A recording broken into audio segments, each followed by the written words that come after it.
Imagine a spaceship the size of an entire city, floating in space. A construction so giant that it would take hundreds of years just to be finished. When you look at the stars and think about traveling to them, it seems simple in the movies. But reality is completely different. Building a ship capable of traveling between the stars is not like building a plane or a regular rocket. We are talking about creating something that needs to work perfectly for entire generations, keeping people alive in an environment where everything can go wrong. Every bolt, every cable, every system needs to be thought through thousands of times. The engineering required challenges everything we know about physics, materials, and even about how to keep human beings sane during journeys that would last a lifetime. But what really changes everything is realizing that we are not just talking about technology. We are talking about creating an entire world inside a machine. Get ready to fall asleep while we explore the real challenges, the incredible solutions, and the mysteries still without answers about how humanity can one day build these cathedrals of space. How can we create something so complex that works for centuries without failing a single time? Subscribe to the channel. Leave your like and comment from what part of the world you are watching. Get comfortable and relax. Let's begin.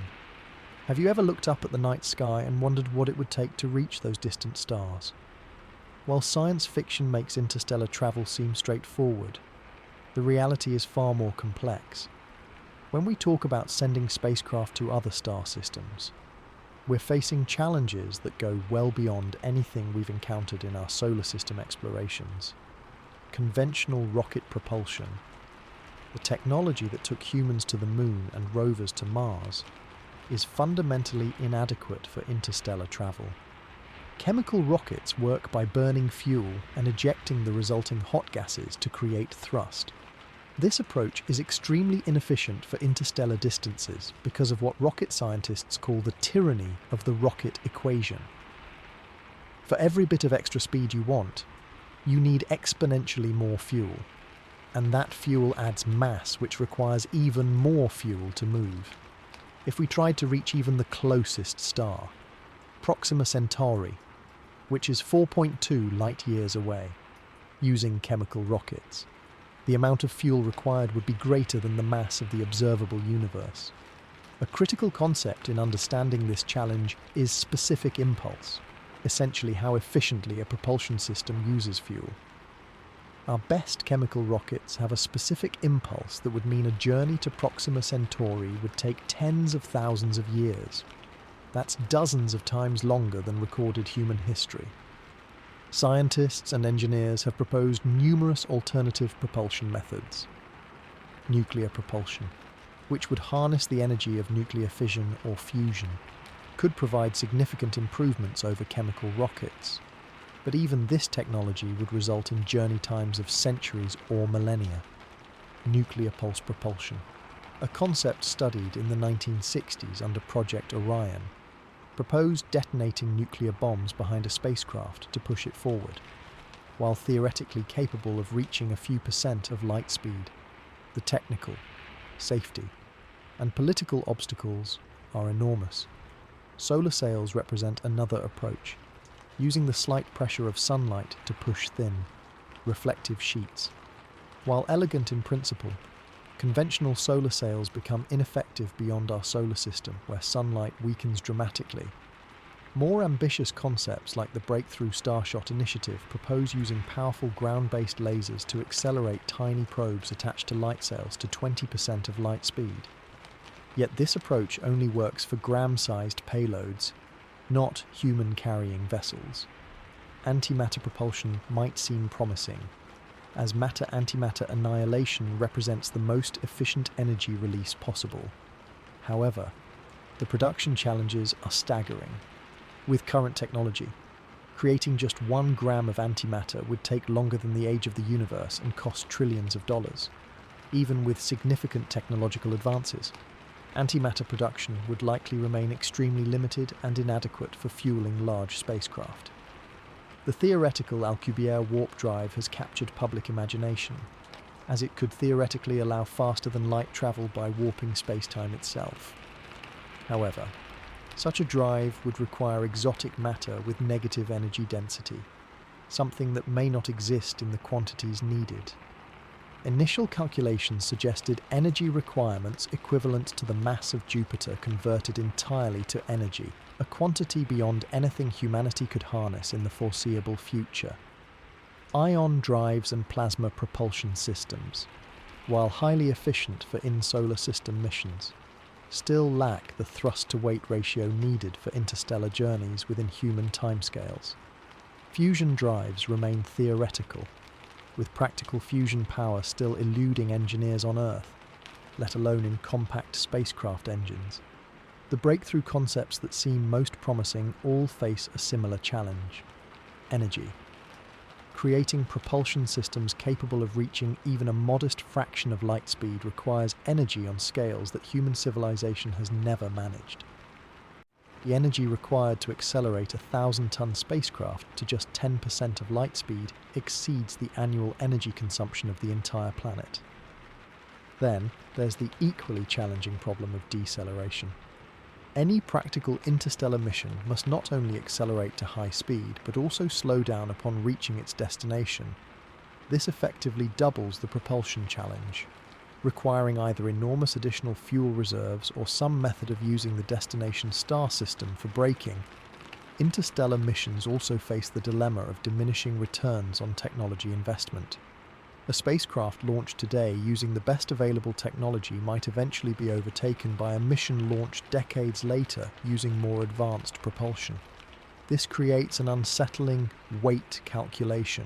Is it better to launch now with current technology, or wait for better technology that might actually arrive sooner? The timescales involved create other practical concerns. Any propulsion system for a multi-decade or multi-century mission must be extraordinarily reliable, capable of functioning flawlessly without maintenance for longer than any human-made technology has ever operated. The engineering challenge of creating systems with this level of durability adds another layer of complexity. Some proposals bypass the propulsion problem by suggesting extremely slow, multi-generational ships that would carry entire self-sustaining human communities. However, this approach exchanges propulsion challenges for equally daunting life support and social stability challenges. Beamed propulsion concepts offer another alternative, where the power source remains in our solar system while providing energy to the travelling spacecraft via lasers or particle beams, but maintaining precise aim over light years of distance and ensuring the receiving apparatus on the spacecraft remains properly aligned, presents formidable technical obstacles. Despite these challenges, research continues. Breakthrough propulsion. Physics programs have investigated exotic concepts like space drives, warp drives, and gravity manipulation. While mostly theoretical, these investigations probe the boundaries of known physics in search of potential loopholes that might enable practical interstellar travel. The propulsion challenge fundamentally comes down to physics. Moving macroscopic objects across interstellar distances within human timescales requires either extraordinary energy densities or manipulation of space-time itself. Until we achieve radical breakthroughs in either energy production or fundamental physics, our exploration of other star systems may be limited to robotic probes and extremely long-duration missions. Yet the pursuit itself drives innovation. Technologies developed for interstellar propulsion research have applications in more immediate space exploration and even terrestrial energy production. The quest for the stars, challenging as it may be, continues to expand our technological horizons here on Earth. Number sign protection against cosmic radiation. Imagine yourself on a journey to another star system. You've somehow solved the propulsion problem, but now you face an invisible yet deadly challenge: cosmic radiation. On Earth, we're largely protected from this radiation by our planet's magnetic field and atmosphere. In deep space, especially beyond our solar system, no such natural shields exist. Cosmic radiation consists primarily of high-energy particles, protons, helium nuclei, and heavier ions, accelerated to near-light speeds by distant cosmic events like supernovae and black holes. There's also solar radiation, though this becomes less relevant as you travel away from our sun. These particles carry enough energy to penetrate spacecraft hulls and human tissue, damaging cells, disrupting DNA, and causing radiation sickness, cancer, and neurological damage. The radiation environment in interstellar space is significantly more severe than what astronauts experience in Earth orbit or even on lunar missions. Studies suggest that on a mission to Mars, which is just a cosmic stone's throw away compared to interstellar distances, astronauts would be exposed to radiation levels that approach or exceed NASA's career limits. On an interstellar journey lasting decades, the cumulative exposure would far exceed anything considered safe by current standards. What makes cosmic radiation particularly challenging is that conventional shielding materials like aluminum can actually make the problem worse.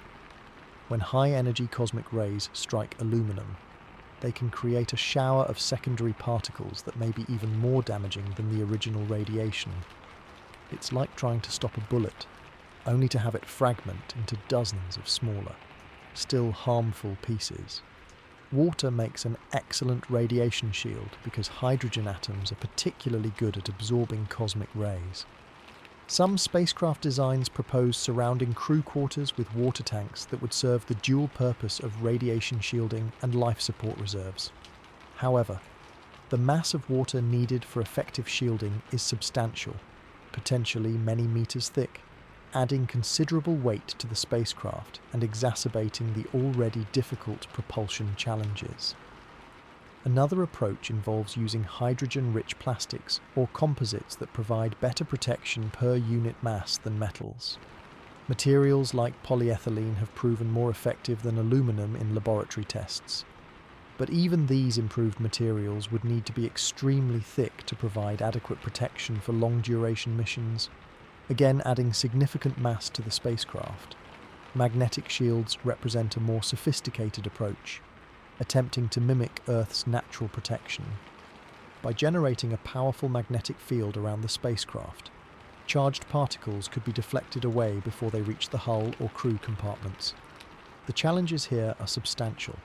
Creating strong enough fields requires enormous amounts of power and superconducting materials that must function reliably for decades.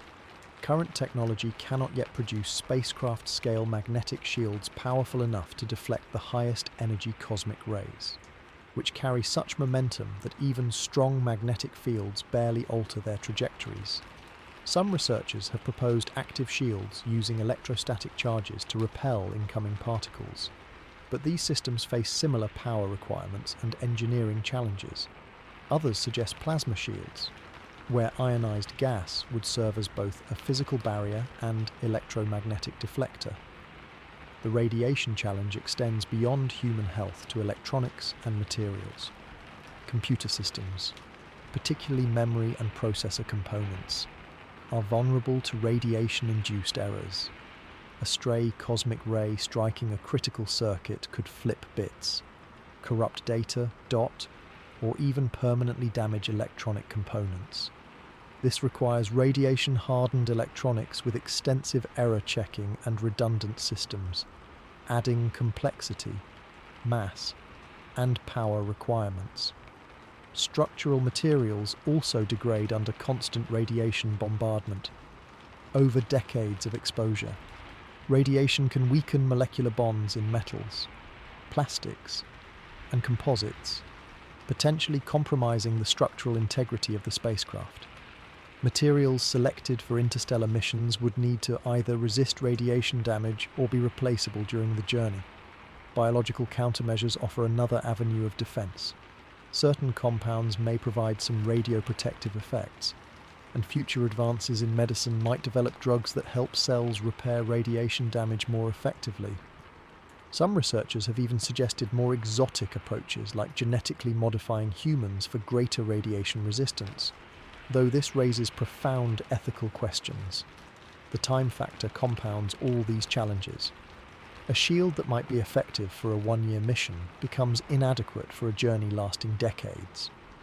The cumulative damage to both living tissues and materials increases with exposure time, creating a nearly linear increase in risk. Unlike other hazards that can be addressed with finite resources, radiation exposure is continuous and unavoidable throughout an interstellar journey. For spacecraft designed to travel at significant fractions of light speed, relativistic effects create additional radiation concerns at very high velocities. The normal interstellar hydrogen and helium, sparse as they are, become a serious radiation threat. When a spacecraft traveling at 20% of light speed collides with even a single hydrogen atom, that collision releases energy comparable to X-rays or gamma rays. The faster the ship travels, the more energetic and dangerous these collisions become, creating a cosmic speed limit of sorts imposed by radiation concerns rather than propulsion limitations. Crews would need constant monitoring of their radiation exposure. Dosimeters would track accumulated radiation doses, while onboard medical facilities would need capabilities for treating radiation sickness and detecting early signs of radiation-induced cancers. Living quarters would likely be positioned at the center of the spacecraft, surrounded by less radiation-sensitive areas like storage, water reserves, and technical systems that provide additional shielding layers. Multi-layered approaches would be necessary, combining passive shielding materials, active deflection systems, radiation-hardened electronics, biological countermeasures, and careful mission planning. No single solution adequately addresses the radiation challenge. The solution may ultimately require accepting higher radiation risks than would be permitted for shorter missions, with crew selection possibly favouring older individuals with completed families who face lower lifetime cancer risks from radiation exposure. Or perhaps missions would rotate crews through periods in radiation shelters during solar events and particularly intense cosmic radiation zones. The cosmic radiation challenge illustrates a fundamental truth about interstellar travel. The universe beyond our protective planetary bubble is inherently hostile to human life as it has evolved on Earth. Overcoming these challenges will require engineering on an unprecedented scale and potentially reconsidering what it means to be human in the context of space exploration. Beyond the radiation challenges of interstellar travel, creating systems that can sustain human life for decades or even centuries represents another monumental hurdle. While the International Space Station has demonstrated that we can support humans in space for months at a time, these missions rely heavily on regular resupply from Earth, a luxury unavailable to interstellar travelers. The fundamental challenge of life support for interstellar missions is creating what engineers call a closed ecological system, an environment that can recycle nearly 100% of its resources with minimal external inputs. On Earth, our biosphere naturally handles these processes through complex interactions between plants, animals, microbes, atmosphere, and oceans. Replicating this intricate balance within the confines of a spacecraft remains beyond our current capabilities. Consider the ambitious Biosphere 2 experiment conducted in Arizona during the early 1990s. 8 people were sealed inside a 3-acre facility designed to be materially closed to the outside world, with systems for agriculture, water recycling, and atmospheric regulation, despite careful planning and significant resources. The experiment encountered numerous problems. Oxygen levels declined, carbon dioxide fluctuated, micronutrient deficiencies emerged, and the carefully selected species balance shifted unexpectedly. After 2 years, the experiment had demonstrated just how difficult it is to create even a semi-closed system on Earth, let alone in the harsh environment of space. Water recycling represents one of the more achievable aspects of closed-loop life support. Current systems on the International Space Station already recover up to 90% of water from urine, hygiene activities, and atmospheric condensation. But even this impressive recycling rate means that a multi-decade mission would need to carry substantial water reserves or develop even more efficient recycling methods. The challenge isn't just technical efficiency, but also long-term reliability. A critical failure in water recycling systems could prove catastrophic within days. Air revitalization presents similar challenges at a greater scale. Humans continuously consume oxygen and produce carbon dioxide, which must be scrubbed from the air and converted back to breathable oxygen. While plants can perform this conversion through photosynthesis, they require significant space, lighting, and careful management. Mechanical systems using chemical reactions or electrolysis can also remove carbon dioxide and generate oxygen, but they require substantial energy inputs and replacement components over time. Food production represents perhaps the greatest life support challenge. Hydroponic and aeroponic systems can grow crops without soil, but they require carefully controlled nutrients, lighting, and environmental conditions. The energy efficiency of such systems is problematic. Growing enough food to sustain a crew requires enormous amounts of energy, primarily for artificial lighting. Some estimates suggest that food production alone could consume more than half of a spacecraft's total energy budget. A practical interstellar arc would likely employ a hybrid approach, combining mechanical systems, biological processes, and stored reserves. Critical systems would require multiple redundancies and the ability to be repaired using onboard resources. This means the spacecraft would essentially need manufacturing capabilities to produce replacement parts, adding another layer of complexity to the mission. Microbiological management represents an often overlooked aspect of closed life support systems. In a sealed environment, microbial populations evolve rapidly, potentially creating new pathogenic strains or disrupting crucial biological processes. The spacecraft would require sophisticated monitoring and control systems to maintain healthy microbial ecosystems while preventing harmful contamination. The emergence of antibiotic-resistant bacteria could pose a serious threat in an environment where external medical assistance is impossible. Waste management extends beyond human biological waste to include packaging materials, worn-out equipment, and dead plant matter. A truly closed system would need to break down and repurpose virtually all waste products. This might involve advanced composting for organic materials and recycling technologies for inorganic components far beyond what we currently employ on Earth. The psychological aspects of artificial environments cannot be separated from their physical design. Humans evolved in natural settings with varied stimuli, open horizons, and changing environments. The sensory monotony of spacecraft interiors can contribute to psychological stress, potentially affecting crew performance and mental health.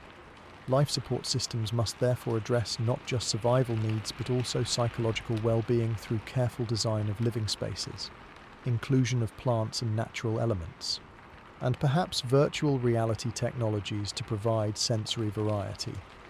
The management of trace contaminants presents another significant challenge. In a closed system, even compounds present in tiny amounts can accumulate over time to harmful levels. Materials used in construction and equipment must be carefully selected to minimize off-gassing of toxic compounds. Additionally, the system must be able to detect and remove unexpected contaminants that might emerge from chemical interactions or biological processes. Energy represents the common denominator across all life support challenges. Every recycling process, from water purification to carbon dioxide conversion, requires energy input to counter the natural increase in entropy. Without an external energy source like solar power, which becomes increasingly limited beyond our solar system, an interstellar vessel would need to carry its entire energy supply or generate it through nuclear processes, adding substantial mass and complexity. The ideal life support system would be not just self-sustaining, but self-repairing and adaptive. Some researchers have proposed incorporating principles from natural ecosystems, creating spacecraft bioregenerative systems that can respond to changing conditions and evolve solutions to emerging problems. Such systems might include diverse microbiomes, multiple plant and animal species, and even engineered organisms designed to perform specific functions within the ecological network. Ultimately, creating life support systems for interstellar journeys requires a fundamental shift in how we approach spacecraft design. Rather than engineering machines that can support humans, we need to create contained biospheres that integrate human needs with broader ecological processes. This represents not just a technical challenge, but a conceptual one, recognizing that humans are part of complex biological systems rather than separate from them. The life support challenges of interstellar travel are deeply interconnected with the biological challenges of long-duration spaceflight, particularly those related to microgravity. Even with perfect air, water, and food, the human body faces significant threats from extended exposure to weightlessness. Since the earliest space missions, scientists have observed that the human body undergoes dramatic changes when removed from Earth's gravitational influence. Without the constant pull of gravity, bones no longer need to support body weight and begin to demineralize at an alarming rate. Studies from the International Space Station show that astronauts can lose up to 1 to 2% of bone mineral density per month in weight-bearing bones like the spine, pelvis, and legs, extended over years or decades. This could lead to debilitating osteoporosis and frequent fractures. Muscle atrophy occurs alongside bone loss. Without regular resistance provided by gravity, muscles begin to weaken and shrink. This affects not just obvious muscle groups in the legs and back, but also deeper muscles that maintain posture and internal organ positioning. Astronauts on 6-month missions can lose up to 20% of their muscle mass despite rigorous daily exercise regimens. For interstellar journeys lasting decades, the consequences could be severe physical disability or even death. The cardiovascular system similarly adapts to microgravity in problematic ways. On Earth, your heart works against gravity to pump blood up to your brain. In microgravity, this resistance disappears, leading to reduced heart muscle mass and decreased blood volume. These changes might be manageable during the space mission but could become life-threatening upon arrival at a destination with gravity. A crew landing on an exoplanet after decades in microgravity might be too physically debilitated to perform their mission or even survive. Perhaps most concerning are the effects of microgravity on vision and the brain. Many astronauts experience vision degradation due to increased pressure in the skull, a condition called spaceflight-associated neuroocular syndrome, SANS. Fluid shifts from the lower body to the head in microgravity, potentially increasing pressure on the brain and eyes. Long-duration exposure might lead to permanent vision impairment or other neurological issues that could compromise both quality of life and mission success. The immune system also becomes compromised in microgravity. Studies show altered immune cell function, reactivation of dormant viruses, and increased vulnerability to infections. In a closed spacecraft environment where pathogens could evolve rapidly, a weakened immune system represents a serious threat to crew health and mission viability. Current countermeasures for these effects are only partially effective. International Space Station astronauts exercise for 2 to 3 hours daily using specialized equipment designed to simulate resistance training and cardiovascular workouts. Yet, even with this rigorous regimen, physiological degradation continues, merely at a slower rate. Pharmaceutical interventions, such as bisphosphonates to reduce bone loss, show some promise but come with side effects that might be problematic for very long-duration missions. The most promising solution to microgravity challenges is artificial gravity. By rotating a spacecraft or a section of it, centrifugal force can create an effect similar to gravity. The concept has been explored in science fiction for decades, most famously in Stanley Kubrick's film 2001, a space odyssey with its giant rotating wheel space station. In reality, creating effective artificial gravity presents significant engineering challenges. The radius of rotation must be large enough to minimize the Coriolis effect, which causes disorientation and nausea when moving within a rotating reference frame.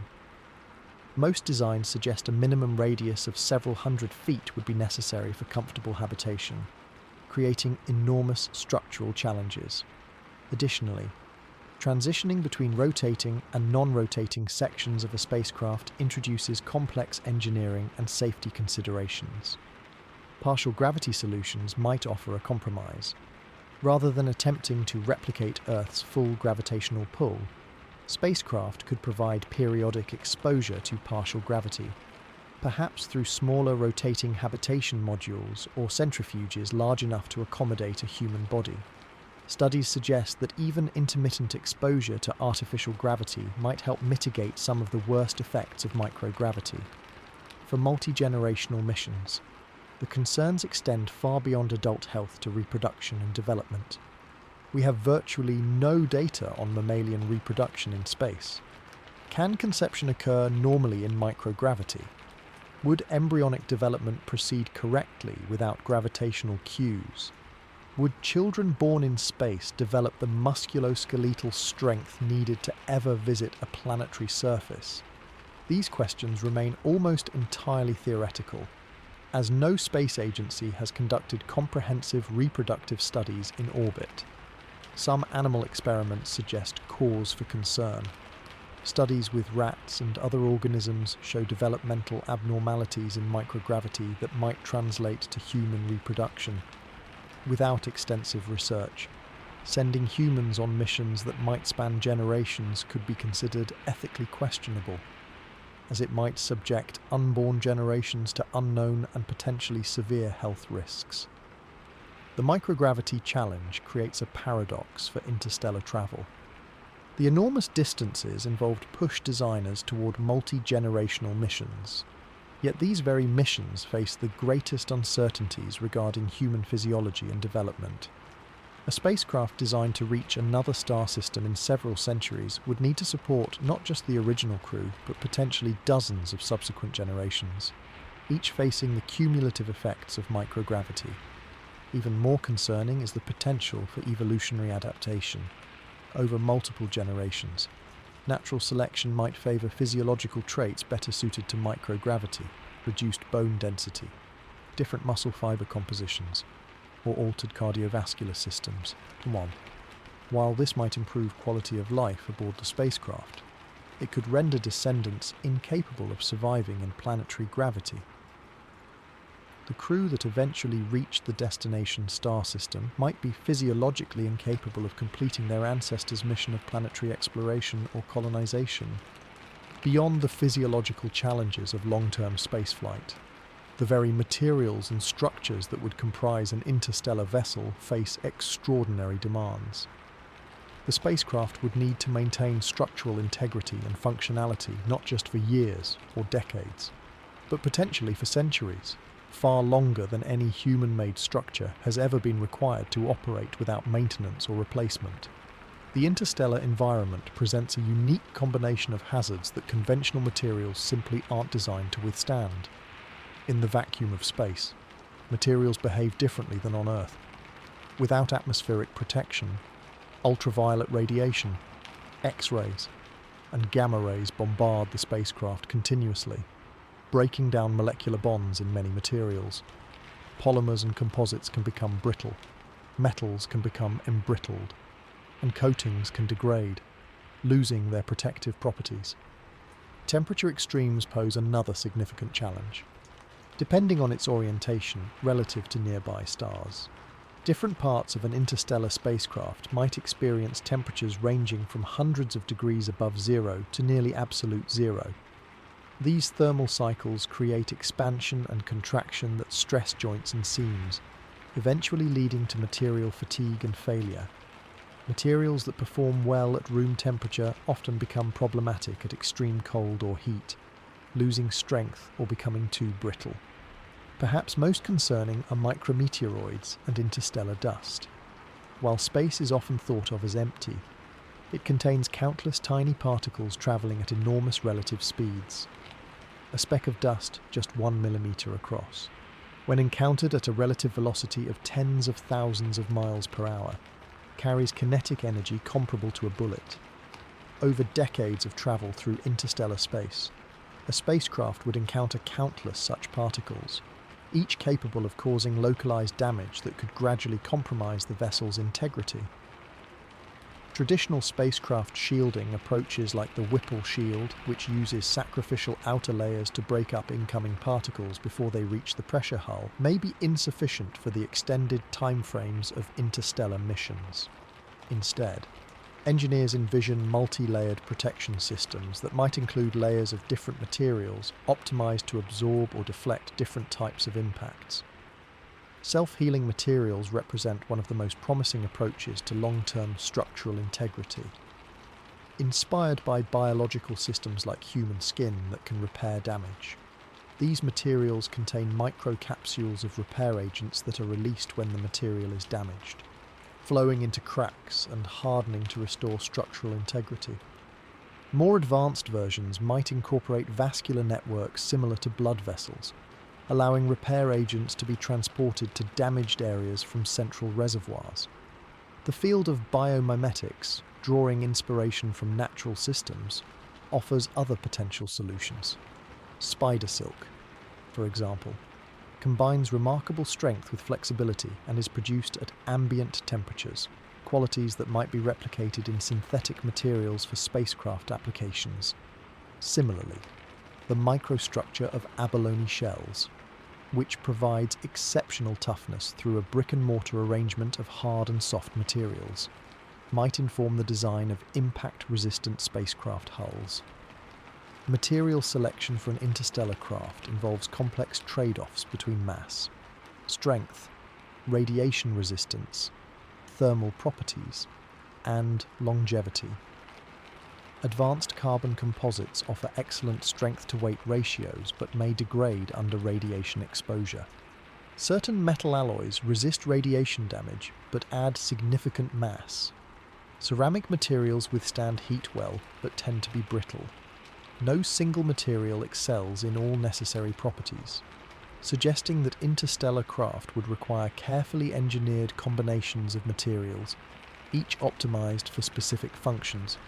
The structural design faces equally daunting challenges.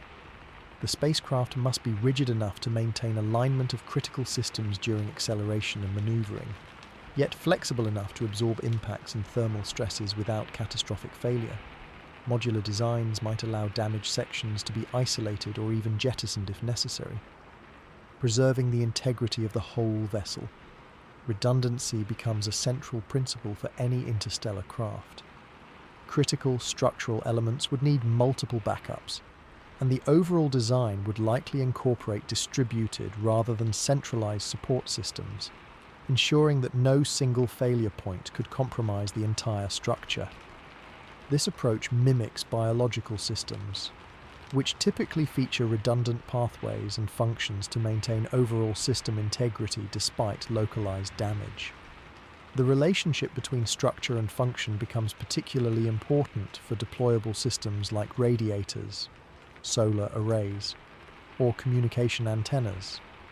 These components must maintain precise alignment and functionality after decades in space, despite being subjected to thermal cycling, radiation damage, and micrometeoroid impacts. Current spacecraft mechanisms typically aren't designed for the operational lifetimes required for interstellar missions, suggesting the need for fundamentally new approaches to mechanical systems. For human-carrying vessels, the structural challenges extend to creating living spaces that remain safe and habitable for generations. Interior materials must not only maintain their structural properties, but also avoid off-gassing toxic compounds, maintain appropriate acoustic properties, and potentially provide psychological benefits through their appearance and texture. The concept of design for maintainability becomes critical, as all systems must be accessible for repair and replacement by the crew using only the resources available on board. Advanced manufacturing techniques like 3D printing may provide partial solutions, allowing crews to fabricate replacement parts as needed from raw materials carried on board. This approach could significantly reduce the mass dedicated to spare parts, but would require sophisticated manufacturing capabilities integrated into the spacecraft design. The timescales of interstellar missions create unique materials challenges related to aging. Many materials experience subtle changes over time, even without external stressors. Polymers can cross-link and become brittle. Metals can develop microscopic cracks, and composite materials can delaminate. These aging effects are relatively unimportant for conventional spacecraft with operational lifetimes of years or decades, but become critical for interstellar missions spanning centuries. Testing materials for such extended periods is practically impossible before mission launch, requiring engineers to rely on accelerated aging tests and theoretical models with significant uncertainties. Ultimately, the materials and structures for interstellar craft must do something unprecedented in engineering history, function reliably for periods longer than most human civilizations have existed, without external maintenance or replacement, while facing continuous environmental stresses. This requirement pushes not just the boundaries of materials science, but our fundamental approach to engineering for longevity. The structural challenges of interstellar travel connect directly to another critical aspect of such missions: how to maintain communication across the vast gulfs of interstellar space. Unlike missions within our solar system, where radio signals reach Earth in minutes or hours, interstellar distances impose delays of years or decades, fundamentally changing how mission operations must be conducted. The most basic challenge is the light speed limit itself. Radio waves, like light, travel at approximately 300,000 kilometers per second, incredibly fast by everyday standards, but painfully slow across interstellar distances. A signal sent from a spacecraft near Alpha Centauri, our nearest stellar neighbour at just over 4 light-years away, would take more than 4 years to reach Earth, and another 4 years for a response to return. This 8-year round-trip communication delay makes conventional mission control impossible. By the time Earth received information about a problem, the spacecraft would have had to solve it independently 8 years earlier. This reality forces a fundamental shift in spacecraft autonomy. An interstellar probe or crewed vessel must be capable of making all critical decisions without Earth's input, including navigation adjustments, system repairs, and responses to unforeseen hazards. This level of autonomy far exceeds anything implemented in current spacecraft and would likely require advanced artificial intelligence systems capable of human-level problem-solving in novel situations. The technical challenges of interstellar communication extend well beyond the time delay. Signal power decreases with the square of distance, meaning that a radio transmission from even the nearest star system would be billions of times weaker than signals from Mars. Compensating for this power loss requires either enormously powerful transmitters on the spacecraft, incredibly sensitive receivers on Earth, or most likely both. Laser communication offers some advantages over radio, providing more focused beams that spread less over distance. However, the precise pointing accuracy required becomes extraordinarily challenging across interstellar distances. Even tiny alignment errors would cause the beam to miss Earth entirely. The spacecraft would need to compensate for both its own motion and Earth's orbit around the Sun, aiming not at where Earth was when the signal was sent, but where Earth will be when the signal arrives years later. Background noise presents another significant challenge. The universe is filled with radio emissions from stars, galaxies, and other cosmic sources. As a signal from an interstellar craft weakens with distance, it eventually becomes difficult to distinguish from this cosmic background noise.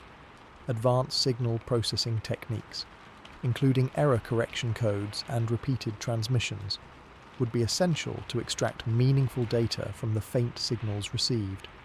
The energy budget for communication represents a significant constraint. Powerful transmitters require substantial energy, which must come from the spacecraft's limited resources. For a vessel traveling to another star, each watt dedicated to communication is a watt unavailable for propulsion, life support, or other critical systems. This creates difficult trade-offs between communication capabilities and other mission requirements. data rate limitations would force difficult decisions about what information to transmit, even with advanced compression techniques. Sending high-resolution images or detailed scientific data across interstellar distances would require significant time and energy. Mission planners would need to carefully prioritize the most valuable data, recognizing that the vast majority of information collected might never be transmitted back to Earth. For crewed missions, communication limitations create profound psychological challenges. The crew would experience increasing isolation as they traveled farther from Earth, with communication delays growing from minutes to years.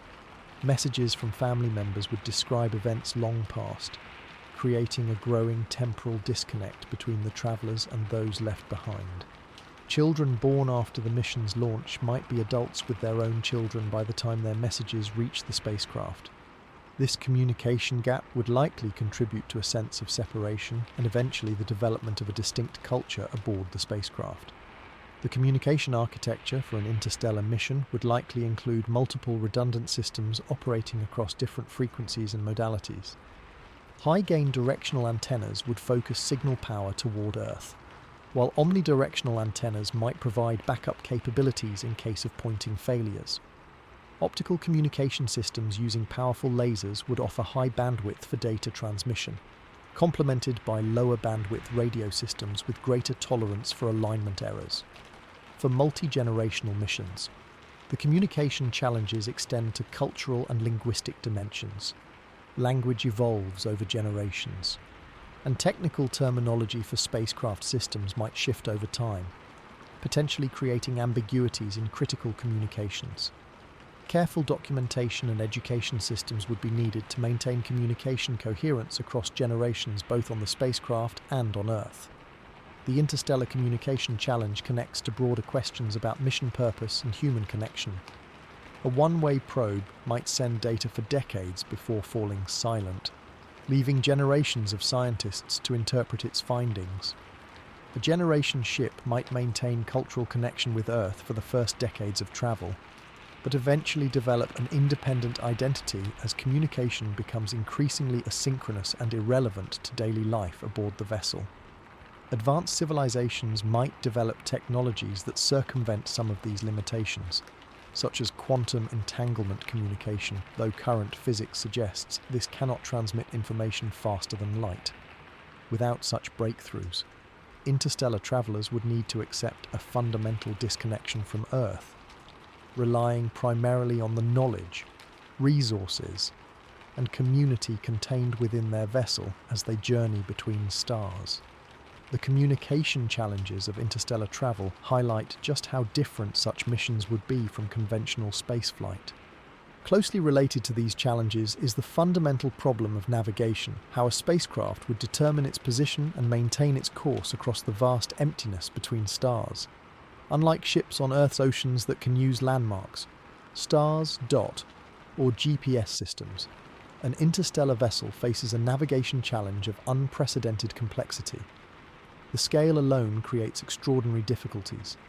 Even tiny navigational errors, when projected across trillions of kilometers, could cause a spacecraft to miss its target star system entirely. Imagine aiming at a target 4 light-years away. Even an error of 1/1000th of a degree would result in the spacecraft missing its destination by about 70 billion kilometers, nearly half the distance from the Sun to Alpha Centauri. This requires a level of navigational precision that exceeds anything achieved in space exploration to date. Traditional celestial navigation, using the positions of known stars, becomes problematic for interstellar travel because the very reference points are moving. Stars change their relative positions as both they and our Sun orbit through the galaxy. The familiar constellations we see from Earth would slowly deform and become unrecognizable from the perspective of an outbound spacecraft.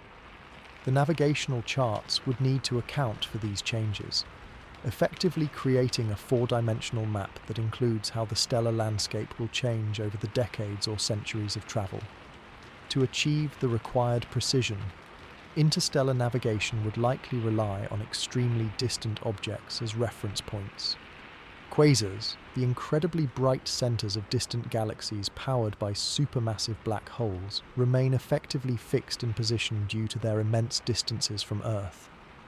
By tracking multiple quasars, a spacecraft could triangulate its position with high accuracy.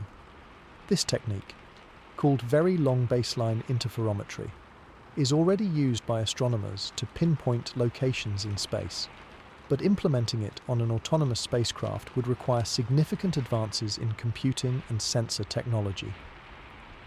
The spacecraft would also need to accurately measure its velocity, which presents its own challenges. Small, accumulating errors in velocity measurements could result in the vessel arriving thousands or millions of kilometers from its intended destination. Doppler measurements of nearby stars, combined with onboard atomic clocks of extraordinary precision, might provide the necessary data to continually refine trajectory calculations. Detecting and avoiding hazards represents another critical aspect of interstellar navigation. While space is largely empty, it does contain scattered dust, gas, and occasionally larger objects that could prove catastrophic if encountered at high speed. A spacecraft travelling at even 10% of light speed would have minimal time to detect and respond to objects in its path. At such velocities, even a collision with a particle the size of a grain of sand could release energy equivalent to a small explosive. Current detection technologies like radar and LiDAR have limited range and effectiveness for objects of small size, particularly at the enormous relative velocities involved in interstellar travel. Advanced sensing systems would need to scan the path ahead constantly, identifying potential hazards at sufficient distances to allow course corrections. This might require specialized telescopes capable of detecting minute variations in the interstellar medium that would indicate dangerous concentrations of dust or gas. Course corrections themselves present additional challenges. Traditional rocket engines require significant fuel expenditure for each maneuver, and carrying enough fuel for multiple major course changes would be impractical for an already mass-constrained interstellar mission. Instead, such a spacecraft might use more efficient but lower thrust technologies like ion engines for fine adjustments, or possibly harness interactions with the interstellar medium itself for gradual course changes. The interstellar medium, the gas and dust between stars, is not uniformly distributed but contains complex structures including bubbles, filaments, and shock fronts that remain poorly mapped. These structures can vary in density by factors of thousands, potentially affecting both navigation and vessel safety. Our current understanding of this medium is limited to observations from Earth, which provide insufficient detail for planning precise interstellar trajectories. For crewed missions, the navigation system would need to function autonomously for long periods, particularly if the crew were in suspended animation for portions of the journey. This requires not just initial accuracy, but long-term reliability, with systems capable of adapting to unexpected conditions without human intervention. The artificial intelligence needed for such autonomous navigation would far exceed current capabilities, requiring the ability to make complex judgments about trajectory adjustments, hazard avoidance, and resource allocation. The destination itself complicates the navigation problem further. The target star system is not stationary but moving through the galaxy in its own orbital path. A spacecraft must aim not for where the star is when the mission begins, but where it will be decades or centuries later when the spacecraft arrives. This requires accurate models of galactic dynamics and stellar motion that can predict the future position of the target star with high precision.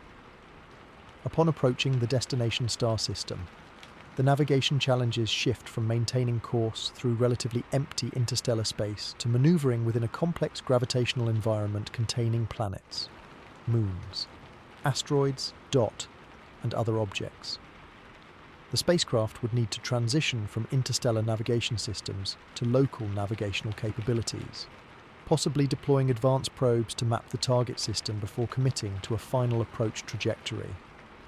The combined challenges of interstellar navigation push against the limits of not just current technology but fundamental physics, the precision required.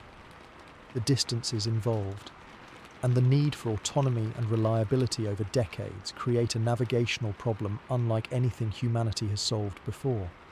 Yet navigation is just one of many interconnected challenges that must be overcome simultaneously to make interstellar travel viable. Equally daunting is the economic challenge of financing such an ambitious endeavour. The cost of an interstellar mission would be astronomical in every sense of the word. Conservative estimates for even modest interstellar probe concepts like Breakthrough Starshot exceed many billions of dollars, while human-carrying generation ships would likely cost trillions, potentially exceeding the annual gross domestic product of the entire planet.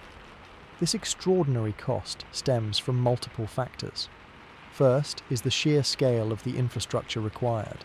The spacecraft itself would be among the most complex machines ever built, requiring materials and technologies that in many cases don't yet exist. Second is the energy requirement for acceleration to the necessary speeds, which far exceeds anything currently generated for human endeavours. Third is the research and development cost to solve the myriad technical challenges we've already discussed, from propulsion to life support to navigation. The economic problem extends beyond just the enormous sum required. Perhaps more fundamentally, interstellar missions face a return on investment timeline that is completely incompatible with conventional economic thinking. A mission to even the nearest star system might take decades or centuries to complete, with scientific returns coming only after this lengthy period. No existing financial institution, government agency, or corporate entity is structured to make investments with such distant payoffs. Traditional financing mechanisms like loans, bonds, or equity investments all assume returns within timeframes measured in years or decades at most. Even century bonds, the longest-term financial instruments commonly available, would mature long before an interstellar mission reached its destination.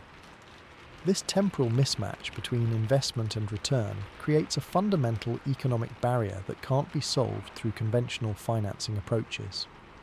Government funding might seem like the obvious solution, as national space agencies already finance missions with limited direct economic returns.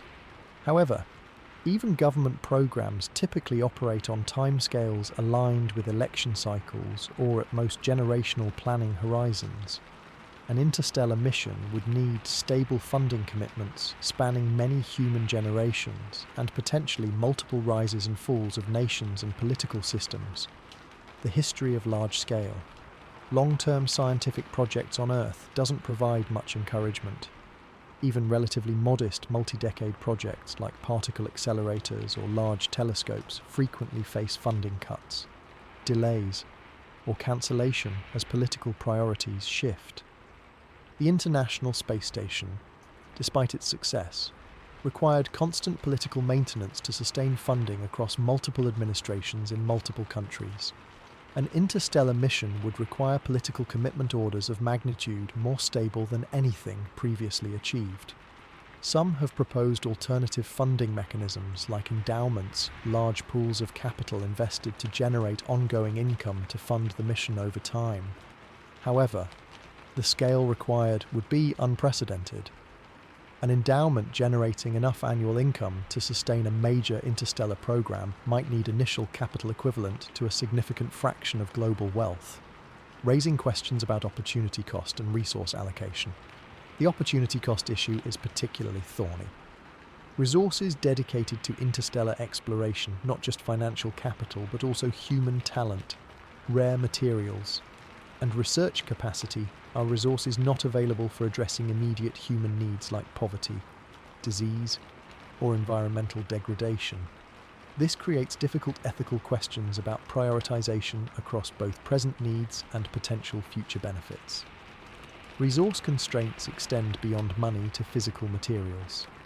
Advanced technologies for interstellar travel might require rare elements like platinum group metals, helium-3, or specialized isotopes that exist in limited quantities on Earth.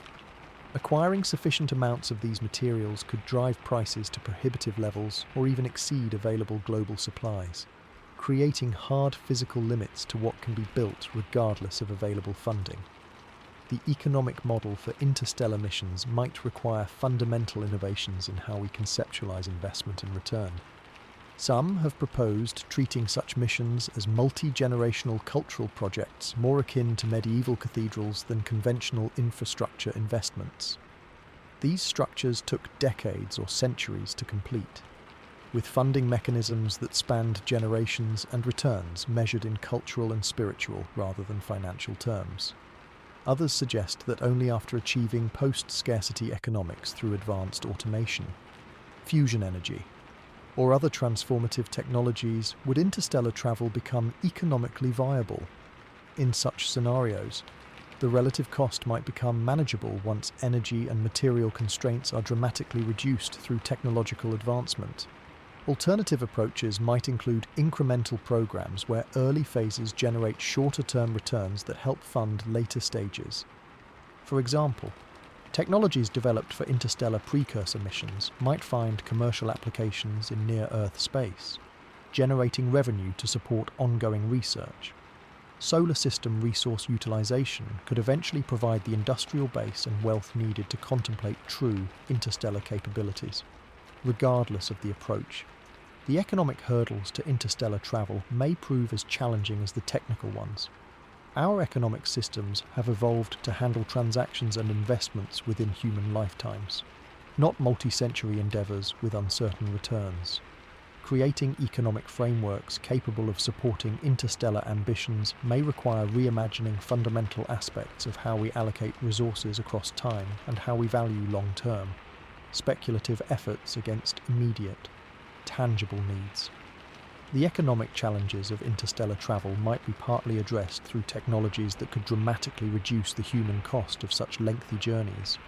Among the most frequently discussed approaches are human hibernation and radical life extension, technologies that remain largely theoretical but represent potential solutions to the problem of human lifespans being far shorter than interstellar travel times. Human hibernation, sometimes called suspended animation or cryosleep in science fiction, would theoretically allow crew members to exist in a state of dramatically reduced metabolic activity for extended periods. The appeal is obvious.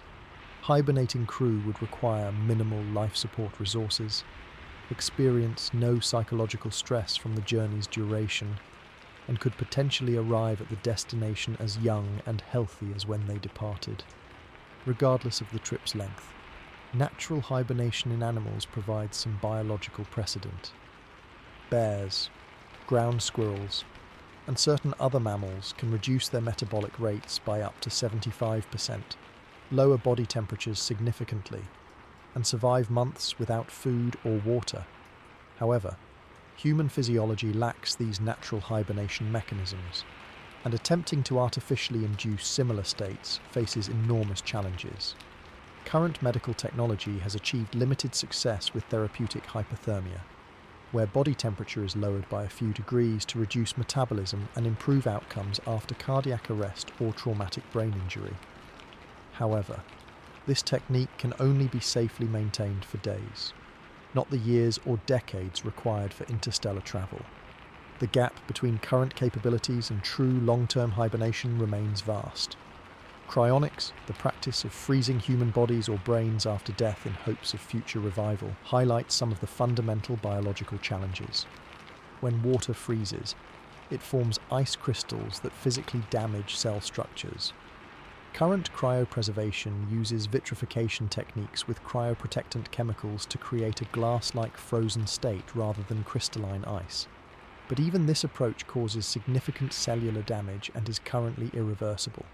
No human or large mammal has ever been successfully cryopreserved and revived.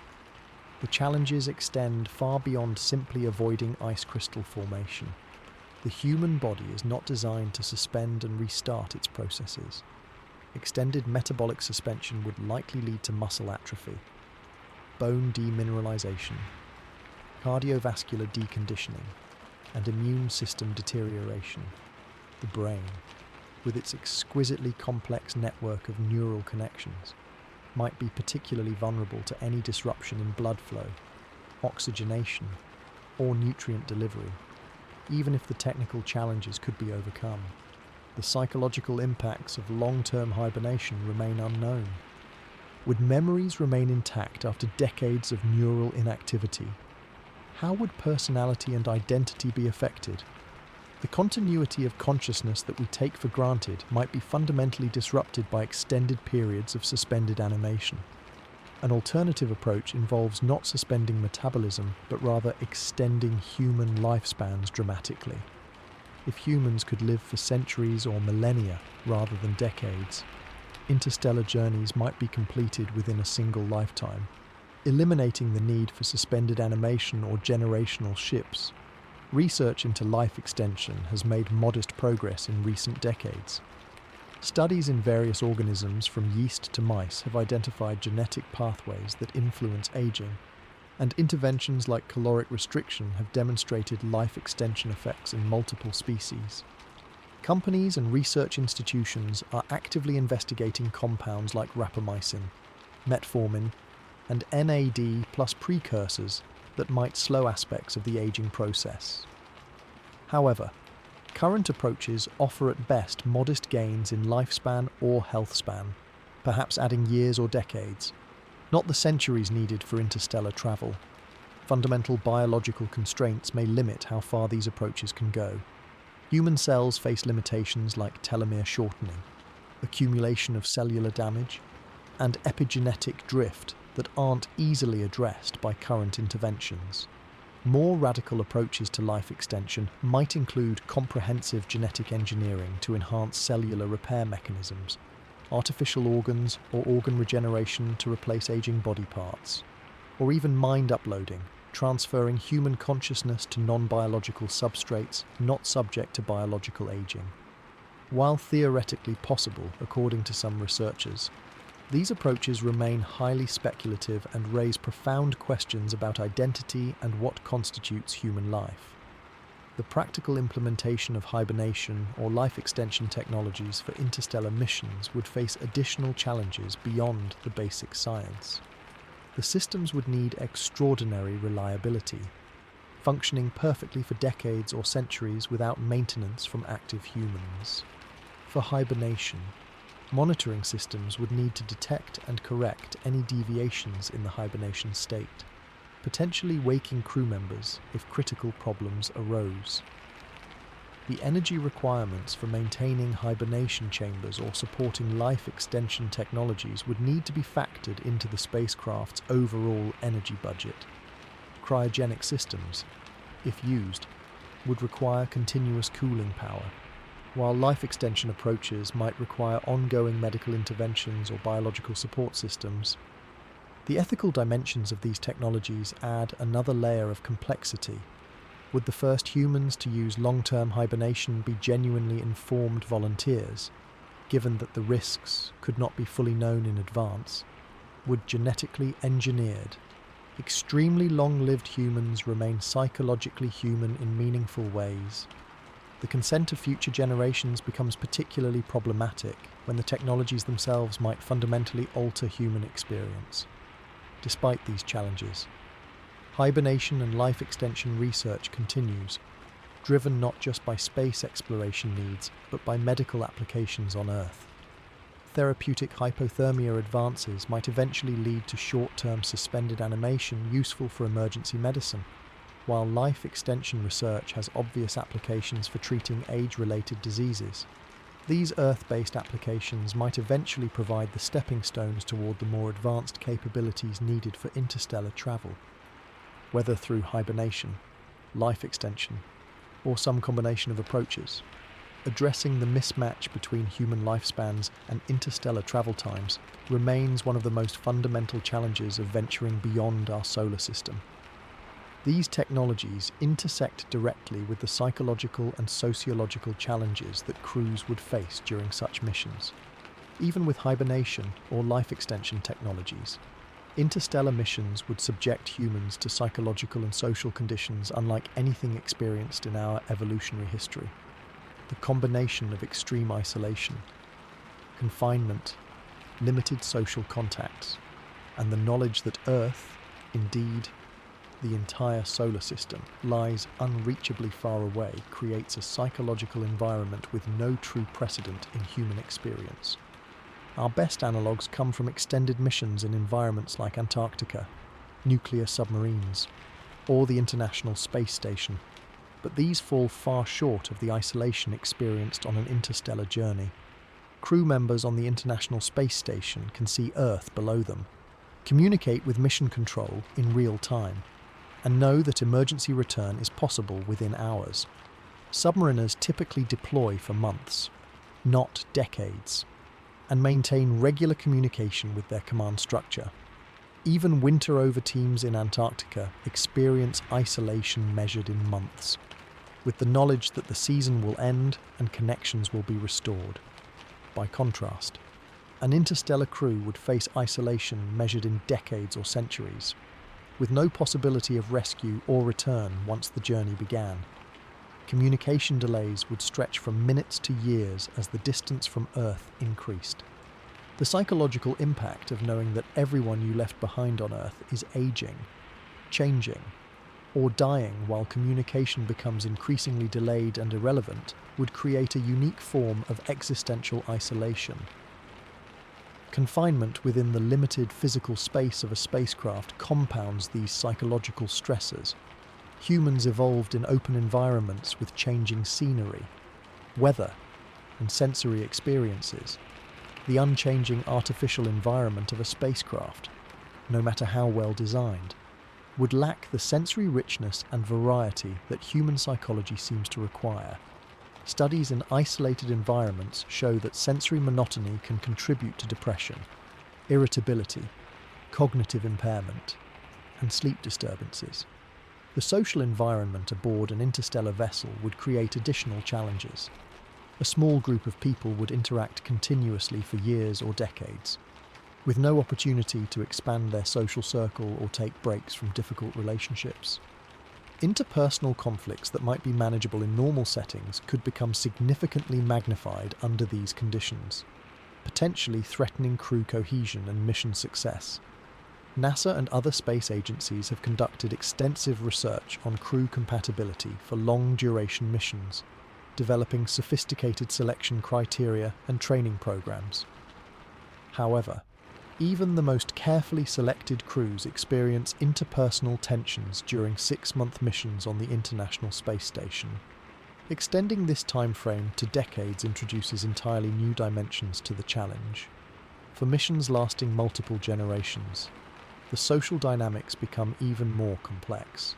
Children born on the spacecraft would never have chosen to participate in the mission.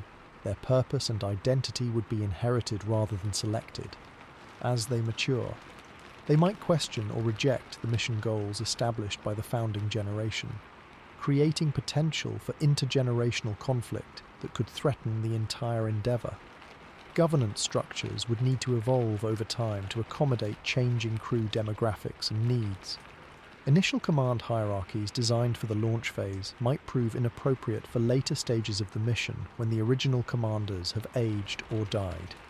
Systems for resolving disputes, allocating resources, and making collective decisions would need to be both robust and adaptable across generations. Cultural transmission across generations poses another challenge. How would the mission's purpose, technical knowledge, and cultural heritage be preserved and transmitted to crew members born during the journey? Educational systems would need to balance training for specific mission-critical skills with broader knowledge and cultural flexibility. Without careful design, critical information might be lost or distorted through the equivalent of an interstellar telephone game spanning generations. Psychological support systems would need to function without input from Earth-based experts as communication delays increased. This might include advanced AI counseling systems, peer support networks, and carefully designed environmental features to provide psychological relief from the confined conditions. Virtual reality might offer simulated natural environments and social interactions beyond the physical limitations of the spacecraft. The concept of purpose and meaning would become critically important. Humans generally struggle with extended periods lacking clear purpose. Yet interstellar travelers might spend most of their lives in transit rather than engaged in the exploration or colonization that forms the mission's ultimate goal.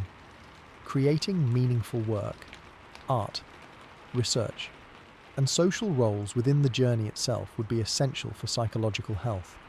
Research on isolated groups suggests that shared ritual and celebration play important roles in maintaining group cohesion during extended isolation. Religious practices, secular ceremonies, or newly developed traditions might serve vital social and psychological functions aboard interstellar vessels, helping to mark time and reinforce group identity and purpose. Privacy would present another complex challenge. Human psychology requires a balance between social connection and personal space. Yet spacecraft design constraints would limit physical privacy. Cultural norms regarding personal space, intimacy, and privacy would likely need to evolve to accommodate the physical realities of the habitat, potentially creating social structures quite different from those on Earth. The psychological impact of knowing you will never again stand on Earth, feel natural wind or rain, or see a horizon would create a unique form of existential displacement. Some crew members might experience something akin to the overview effect reported by astronauts, a profound shift in perspective when viewing Earth from space, but without the comforting presence of Earth itself. This could lead to both psychological challenges and potentially new philosophical or spiritual perspectives unique to interstellar travelers. In multi-generational missions, later generations might develop psychological adaptations to their environment that diverge significantly from Earth normal psychology. Having never experienced planetary living, their perceptions, cognitive patterns, and emotional responses might evolve to better match their artificial environment. This psychological divergence could eventually make communication with Earth humans increasingly difficult. Even beyond the technical challenges of interstellar communication, the combination of extreme isolation, confined quarters, limited social contacts, and the unprecedented nature of the experience would create psychological and sociological challenges unlike anything humans have faced. Addressing these challenges would require advances not just in psychology and sociology, but in how we design environments, governance structures, and cultural transmission systems for long-duration interstellar missions. The psychological and social challenges of interstellar missions would be inextricably linked with the technological systems that enable such voyages. Perhaps no technology would be more critical than the artificial intelligence and automation systems required to manage spacecraft operations across decades or centuries. These systems would need to function with a level of reliability and autonomy far beyond anything deployed in current space missions, or indeed in any human endeavour to date. Consider the computing systems on the International Space Station or modern spacecraft like the Mars rovers. While impressive, these systems require regular updates, occasional reboots, and frequent human intervention when unexpected situations arise. They operate on mission timescales of years, not centuries, and with regular support from engineering teams on Earth. An interstellar mission would have none of these luxuries. The AI systems would need to function flawlessly for timeframes longer than any existing computing system has operated. The reliability requirements alone are staggering. Critical AI systems controlling life support, navigation, or power generation would need to operate with effectively zero failures over decades. Current software development paradigms simply cannot guarantee this level of reliability. The most robust software systems today, such as those used in commercial aircraft or nuclear power plants, still experience occasional failures requiring human intervention. For interstellar missions, such intervention might be impossible if the human crew were hibernating or if failures affected systems beyond human ability to repair. Creating verification systems for such advanced AI presents another layer of complexity. How do you verify that an AI will continue to pursue its programmed objectives over decades of autonomous operation? The field of AI alignment, ensuring artificial intelligence systems remain aligned with human intentions, remains in its infancy. With no robust solutions for ensuring long-term goal stability in complex AI systems, the appropriate level of autonomy for interstellar AI systems creates fundamental trade-offs. Too little autonomy would leave the AI incapable of handling the unexpected situations that would inevitably arise during a multi-decade mission. Too much autonomy raises concerns about whether the AI might evolve goals or behaviors at odds with the welfare of the human crew. Finding the right balance would require advances in AI safety and control mechanisms that don't yet exist. One proposed approach involves creating multiple independent AI systems that check and balance each other, preventing any single system from taking actions that might endanger the mission. However, this creates additional complexity that itself might introduce new failure modes. The interaction between multiple sophisticated AI systems over long time frames could produce emergent behaviors impossible to predict during system design. Hardware degradation represents another critical challenge. Computer components degrade over time due to factors like cosmic radiation, which can flip bits in memory or damage processors. Current radiation-hardened electronics can withstand space conditions for years, but not the decades required for interstellar travel.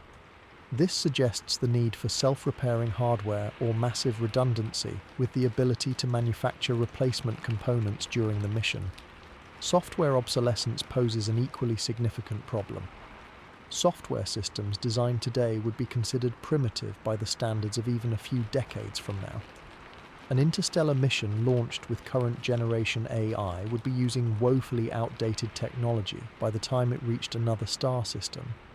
This suggests the need for systems capable of self-improvement and reprogramming, effectively, period. AI systems that can upgrade themselves over time. Yet such capability introduces additional risks related to system stability and goal preservation. The relationship between AI systems and human crew would become particularly complex in multi-generational missions. The original crew might understand the AI's design and limitations, but would subsequent generations maintain this knowledge? Cultural and technological divergence over time could create communication gaps between the human crew and the AI systems managing critical spacecraft functions. Training and knowledge preservation systems would be necessary to maintain this crucial understanding across generations. Power constraints add another layer of complexity. Advanced AI systems require significant computational resources, which translate to energy consumption. In an environment where every watt of power must be carefully budgeted, the energy allocated to AI systems would need to be balanced against other critical needs like life support, propulsion, and communication. Despite these challenges, some degree of advanced automation would be absolutely essential for any interstellar mission. Humans alone cannot maintain vigilance over spacecraft systems for decades without rest or error. The question is not whether to include advanced AI, but how to design systems reliable and trustworthy enough for perhaps the most demanding application imaginable. The AI systems would also play a crucial role in managing another complex system essential for long-duration spaceflight: the artificial ecosystems required to sustain human life. Creating self-sustaining ecological systems in the confined environment of a spacecraft represents one of the most complex biological engineering challenges of interstellar travel. Earth's natural ecosystems are the product of billions of years of evolution, with countless intricate relationships between organisms and their environment. These systems are remarkably robust, yet also delicately balanced. Attempting to create simplified versions of these ecosystems in closed environments has proven extraordinarily difficult, as demonstrated by experiments like Biosphere 2 in the early 1990s. The Biosphere 2 project enclosed 8 people in a 3-acre facility with representatives of various Earth ecosystems, including rainforest, desert, and ocean areas. Despite careful planning and a scale far larger than would be possible on any spacecraft, the experiment encountered numerous unexpected problems. Oxygen levels declined, carbon dioxide fluctuated unpredictably, micronutrients became depleted in the soil, Pest species like cockroaches flourished while beneficial insects declined, and crop yields fell below expected levels. The experience of Biosphere 2 and similar experiments highlights the fundamental challenge. Our understanding of ecological systems remains insufficient to create fully functional, self-regulating artificial ecosystems, particularly at the scale necessary for a spacecraft. The complexity arises from countless interactions between organisms at all scales, from microbes to plants to humans. Food production in closed systems presents particular difficulties. Plants convert light energy into chemical energy through photosynthesis, but this process is remarkably inefficient. Typically less than 1% of the light energy is converted into edible plant material. This inefficiency creates a fundamental scaling problem for space habitats, where energy and growing area are severely constrained, even with optimized conditions using hydroponics or aeroponics. Producing enough food for a crew requires significant space and energy allocations. The cycling of nutrients presents another critical challenge. On Earth, complex networks of organisms break down waste materials and convert them back into forms usable by plants. These decomposition processes involve thousands of species of bacteria, fungi, and invertebrates working in concert. Simplifying these networks too much can lead to system instability or the accumulation of waste products that become toxic over time. Water and air cycling face similar complexity challenges. While physical and chemical processes can handle some aspects of water purification and air revitalization, biological systems often provide more robust and energy-efficient solutions for maintaining long-term balance. However, these biological systems themselves require careful management and can experience their own failure modes if key species decline or if microbial populations shift in unexpected ways. Genetic diversity presents a long-term challenge for closed ecological systems. Small populations of plants and animals experience genetic drift and inbreeding over generations, potentially leading to reduced vigor and increased vulnerability to disease or environmental stress. Maintaining sufficient genetic diversity within the confined environment of a spacecraft would require careful management, possibly including cryogenic preservation of seeds, embryos, or genetic material to restore diversity when needed. The psychological dimensions of artificial ecosystems are often overlooked but critically important. Humans evolved in natural environments rich with sensory stimuli, the sounds of wind and water, the sense of soil and plants, the visual complexity of natural landscapes. These elements affect psychological well-being in ways we're only beginning to understand.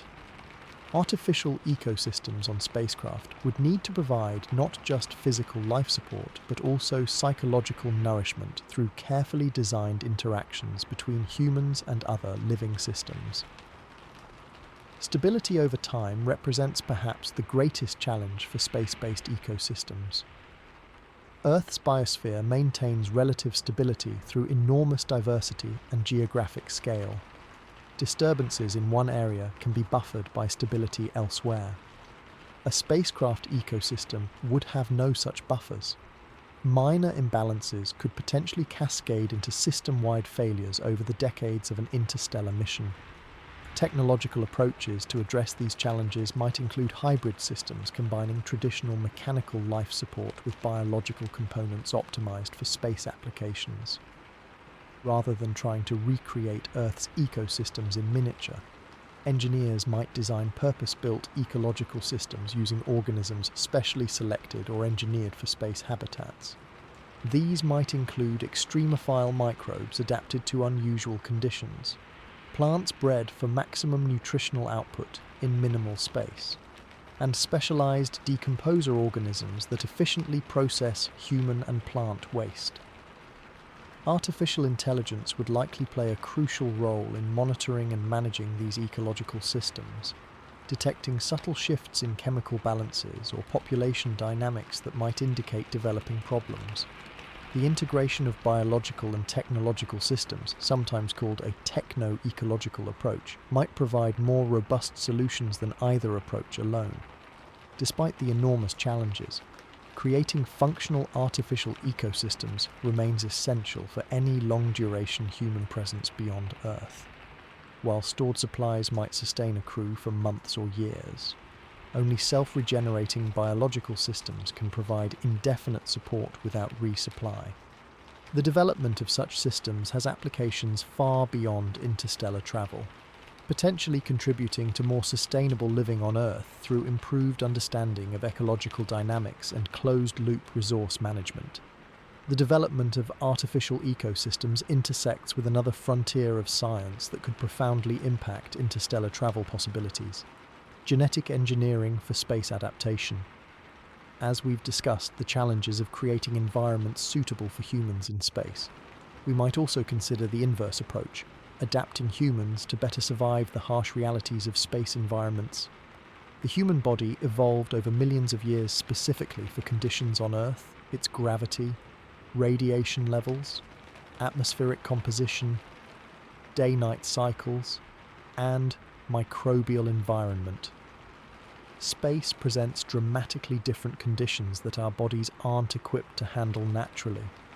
Genetic engineering could potentially bridge this gap, creating humans better suited for the extreme environments encountered during interstellar travel. Radiation resistance represents one of the most obvious targets for genetic enhancement. Some organisms on Earth, like the bacterium Deinococcus radiodurans, can survive radiation doses thousands of times higher than what would be lethal to humans. This extraordinary resistance comes from multiple mechanisms, including efficient DNA repair systems and antioxidant production. Theoretically, some of these mechanisms could be adapted for human cells through genetic engineering. Scientists have identified specific genes in extremophile organisms that contribute to radiation resistance. And early research has explored transferring some of these capabilities to human cells in laboratory settings. The goal wouldn't be making humans completely immune to radiation, but rather increasing cellular repair capabilities enough to manage the chronic exposure during interstellar journeys. Adaptations for microgravity represent another promising area.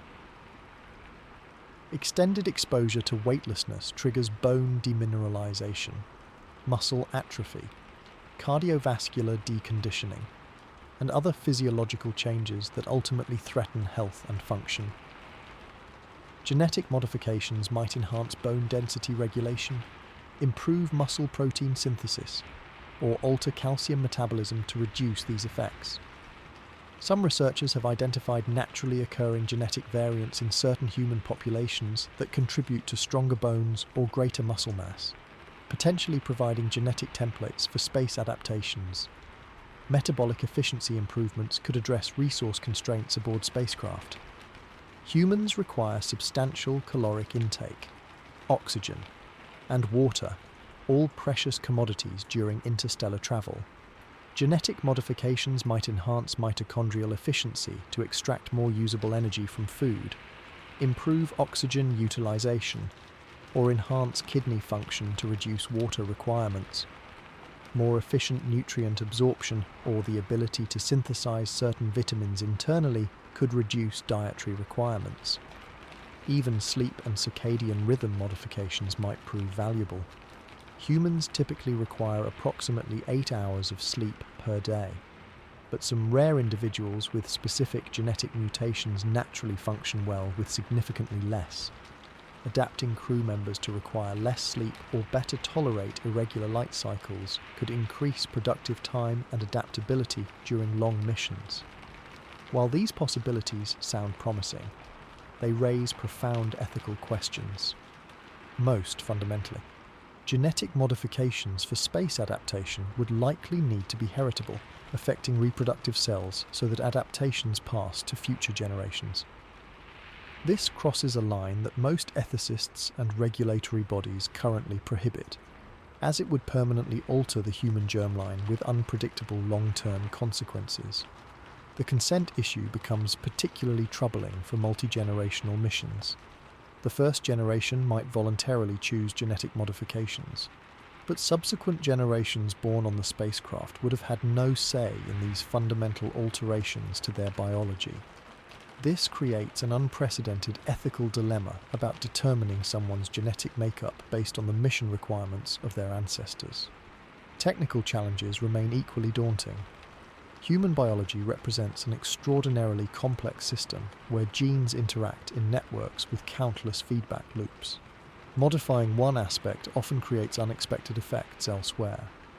Current genetic engineering techniques like CRISPR-Cas9, while revolutionary, still face limitations in precision, efficiency, and ability to make multiple simultaneous modifications. The complexity of traits like radiation resistance or gravitational adaptation would likely require dozens or hundreds of coordinated genetic changes, far beyond current capabilities.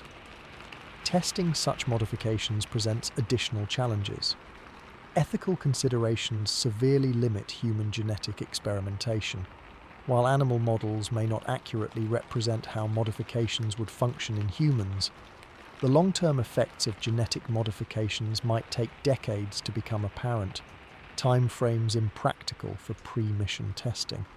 Perhaps most concerning is the risk of unintended consequences emerging over generations.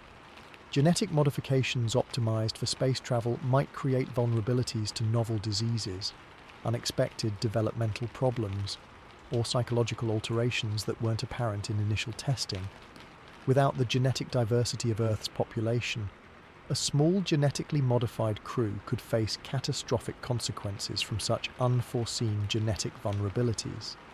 The divergence of space-adapted humans from Earth populations raises additional questions about human identity and potential reintegration. If a mission were to return to Earth generations later, would the genetically modified descendants even be able to survive in Earth conditions? Would they still be considered fully human? Or would they have become something else, a branch of humanity specifically adapted for space environments? Despite these challenges, research into limited genetic adaptations continues, primarily focused on temporary, non-heritable modifications. These might include gene therapy approaches that enhance radiation repair mechanisms in adults without affecting reproductive cells, or temporary metabolic adjustments activated only during specific mission phases. Such approaches might provide some benefits while avoiding the more problematic ethical issues of permanent germline modifications. The genetic adaptation approach highlights a fundamental tension in interstellar mission planning. The mismatch between human biology as it has evolved on Earth and the radically different environments of deep space and potentially other worlds. Whether we ultimately adapt our environments to suit our biology, adapt our biology to suit new environments, or find some balance between these approaches remains an open question that intersects science, ethics, and our vision of humanity's future. The challenge of adapting humans for interstellar travel connects directly to another fundamental aspect of such journeys, one rooted in the physics of space and time itself. Einstein's theories of relativity introduce effects that become increasingly significant as spacecraft velocities approach the speed of light, creating temporal phenomena that would profoundly affect interstellar missions. Time dilation represents the most consequential of these relativistic effects. According to special relativity, time passes more slowly for objects moving at high speeds relative to an observer. This isn't a perceptual illusion, but a fundamental feature of how space-time works. For a spacecraft traveling at significant fractions of light speed, this effect becomes pronounced enough to create measurable differences in elapsed time between the crew and Earth. The mathematics tells a startling story. A spacecraft traveling at 90% of light speed would experience time at approximately 44% the rate of Earth time. This means that for every 10 years passing on the spacecraft, about 23 years would pass on Earth. At 99% of light speed, the ratio becomes even more dramatic, approximately 7 Earth years for every 1 year on the spacecraft. For interstellar missions, these aren't just theoretical curiosities but practical planning considerations. A mission to a star 10 light-years away, travelling at 90% of light speed.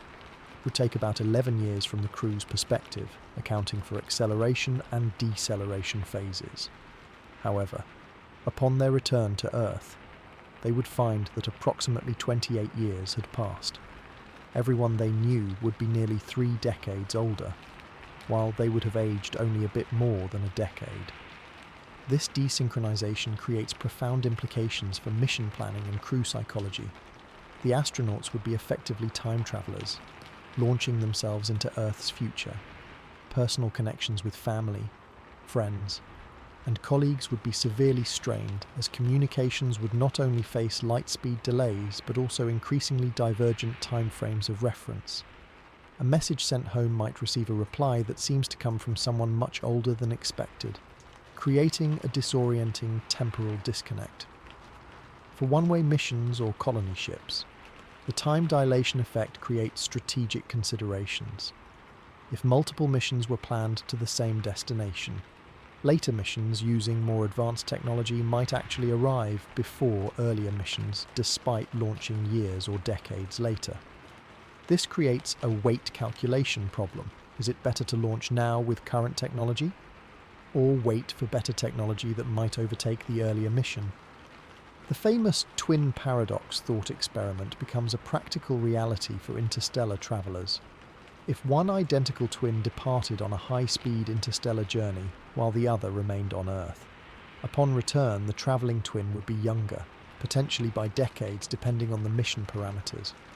The biology, psychology, and social implications of such dramatic age differentials would create unprecedented challenges for returning crews. Communication across these relativistic time differences introduces additional complications.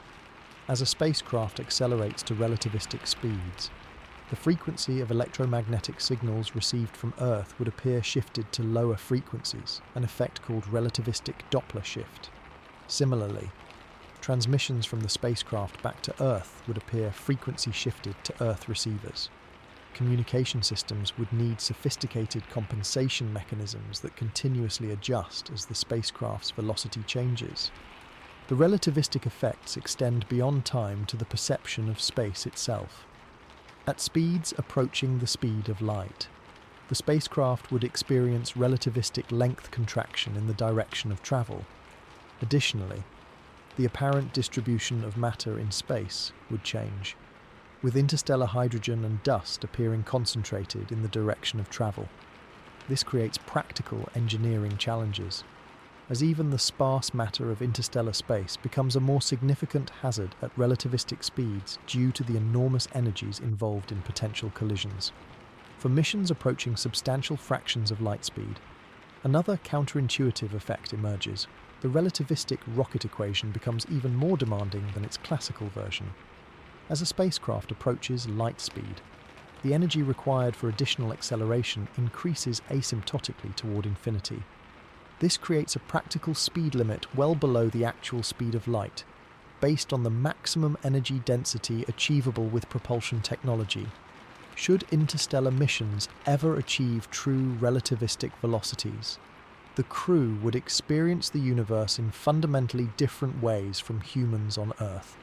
Stars ahead would appear blue-shifted and brighter, while those behind would appear red-shifted and dimmer.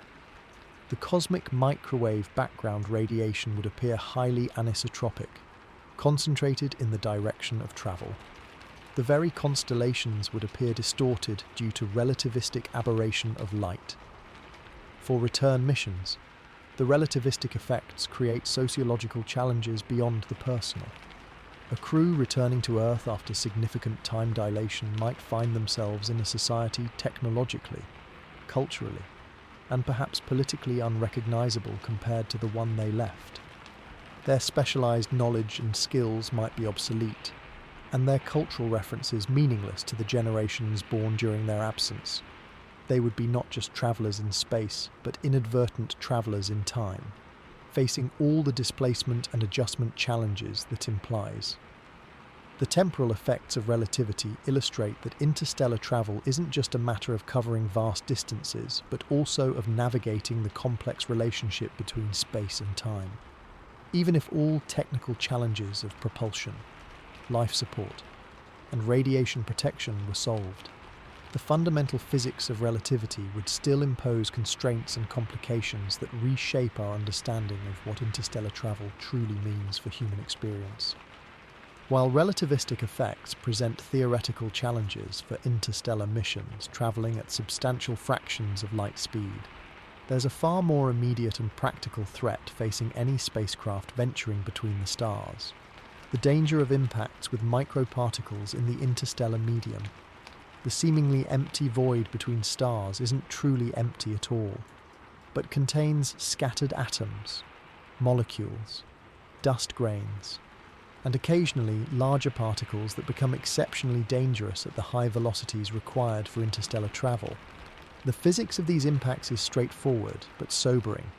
Kinetic energy increases with the square of velocity, meaning that as spacecraft speed increases, the energy of potential collisions rises dramatically. A dust grain weighing just 1/10,000th of a gram, when encountered at 10% of light speed, about 30,000 kilometers per second, would deliver energy equivalent to approximately 10 kilograms of TNT, enough to seriously damage any conventional spacecraft component. At higher speeds approaching 20% of light speed or more, even individual atoms of hydrogen, the most common element in interstellar space, become significant hazards. Each atomic collision releases energy that gradually erodes the spacecraft's forward-facing surfaces through a process called sputtering, where atoms are literally knocked out of the material by incoming particles over years of flight through the interstellar medium. This atomic sandblasting could remove significant material from the spacecraft's leading surfaces. Larger particles pose even greater threats.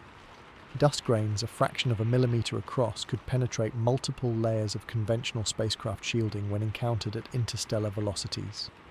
A collision with a particle just 1 millimeter in diameter, smaller than the head of a pin, could release energy equivalent to a hand grenade, potentially causing catastrophic damage to critical systems.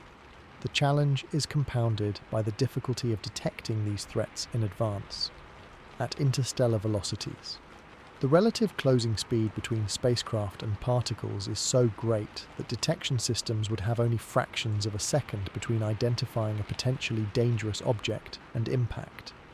Even with advanced radar or LiDAR systems, the practical ability to detect small particles at sufficient distances to allow evasive maneuvers is severely limited.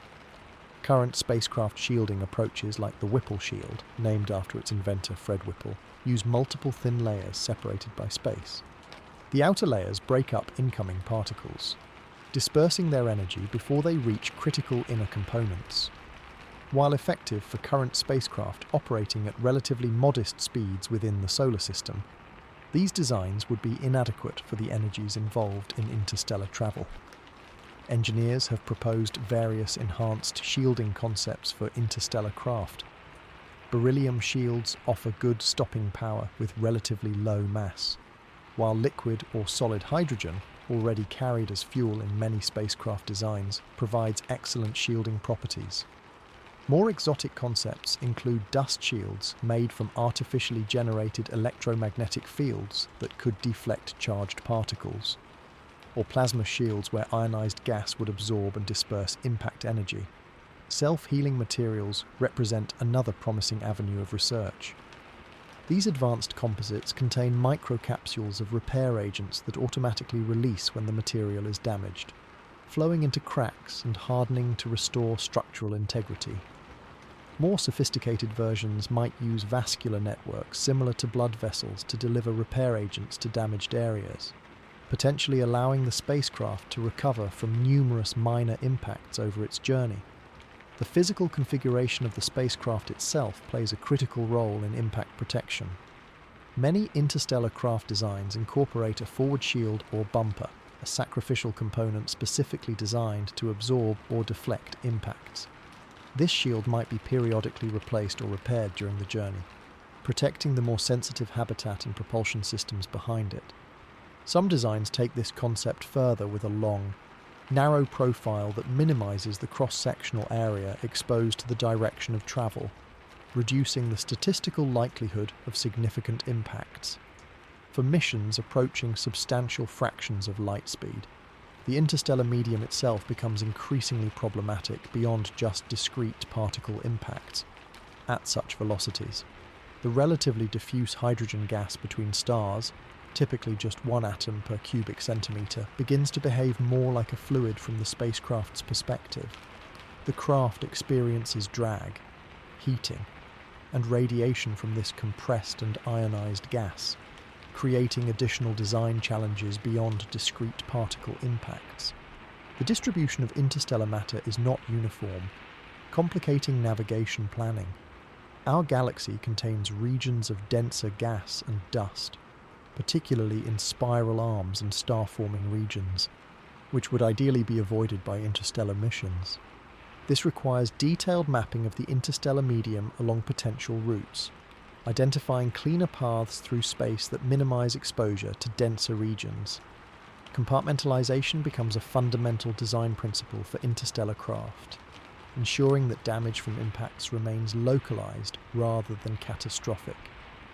Critical systems would be distributed throughout the vessel with redundant backups, and the overall design would incorporate multiple layers of protection around vital components like life support, navigation, DOT, and propulsion systems.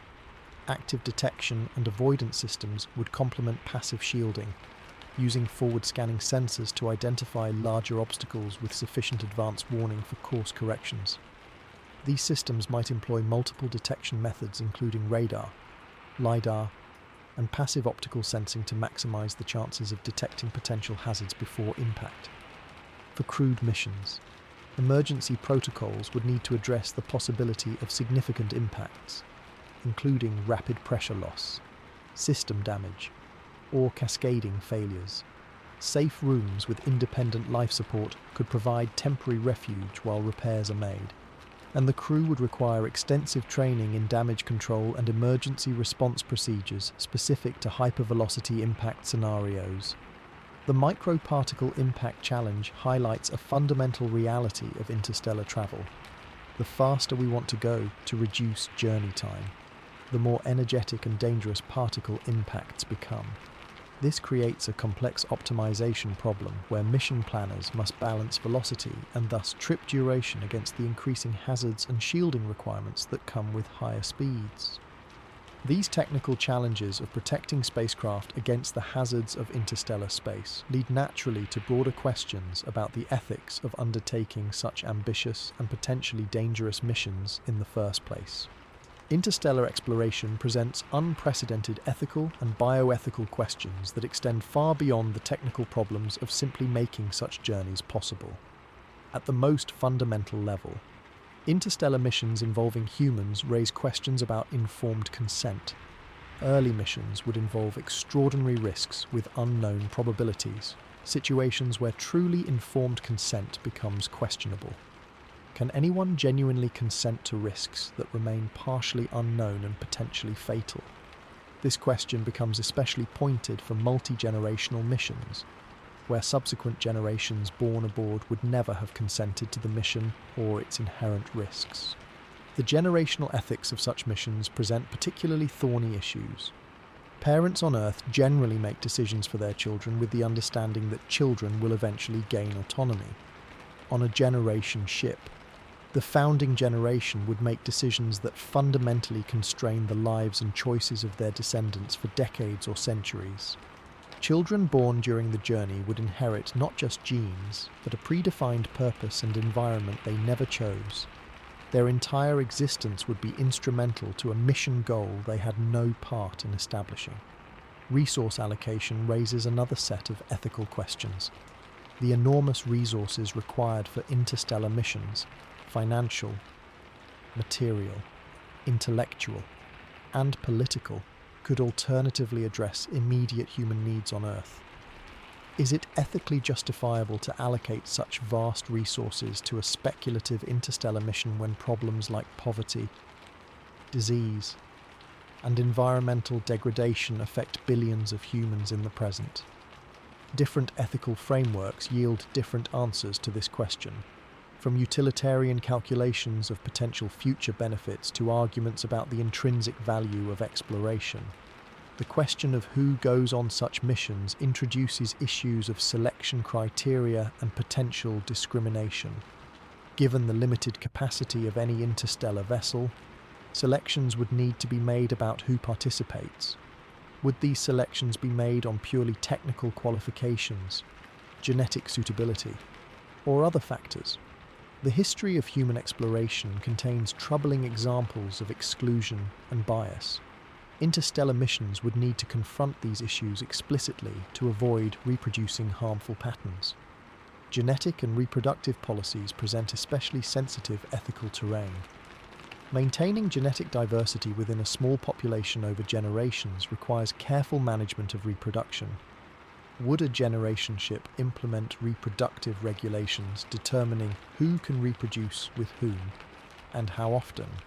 Such policies would profoundly impact individual autonomy, but might be necessary for long-term mission viability. Similarly, genetic screening or engineering might be proposed to eliminate hereditary diseases or enhance traits considered beneficial for the mission, practices that raise significant bioethical concerns about eugenics and human dignity. The development of distinct cultures and potentially divergent human subspecies during extended isolation raises questions about human identity and unity. If colonists evolve or are engineered to better survive in space or on destination planets, at what point might they become something other than human as currently understood? This has implications not just for biology, but for moral consideration and potential rights of distinct post-human groups. Contact with potential extraterrestrial life, however simple, would raise profound bioethical questions. How do we value and protect alien life forms we might encounter? What ethical framework should guide interactions with indigenous microorganisms or more complex life on exoplanets? The history of human exploration on Earth, with its frequent pattern of exploitation and disruption of native ecosystems, provides cautionary examples of what to avoid. The very concept of terraforming, altering whole planets to make them more Earth-like, presents ethical questions about humanity's right to fundamentally transform environments that may have their own evolutionary trajectories. Does a planet with even simple indigenous life deserve protection from human modification? Do lifeless planets have some intrinsic value that should limit human intervention? These questions extend traditional environmental ethics to cosmic scales. Governance structures for interstellar missions raise questions about political ethics and human rights.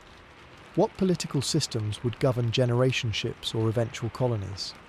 How would power be distributed and checked? History shows that isolated communities with limited resources often develop authoritarian structures. Preventing such outcomes would require deliberate institutional design with robust protection for individual rights and minority perspectives. The potential for conflicts between different human groups in space introduces questions about space law and conflict resolution. Current space treaties are inadequate for addressing potential disputes between future interstellar colonies or between colonies and Earth.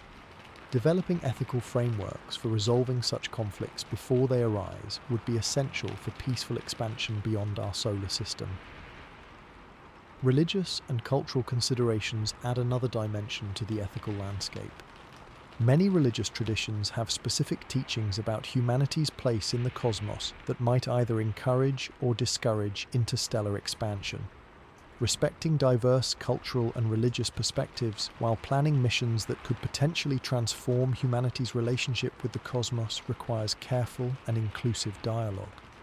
These ethical challenges are not merely abstract philosophical problems, but practical considerations that would shape every aspect of mission planning. Crew selection, governance design, and operational protocols.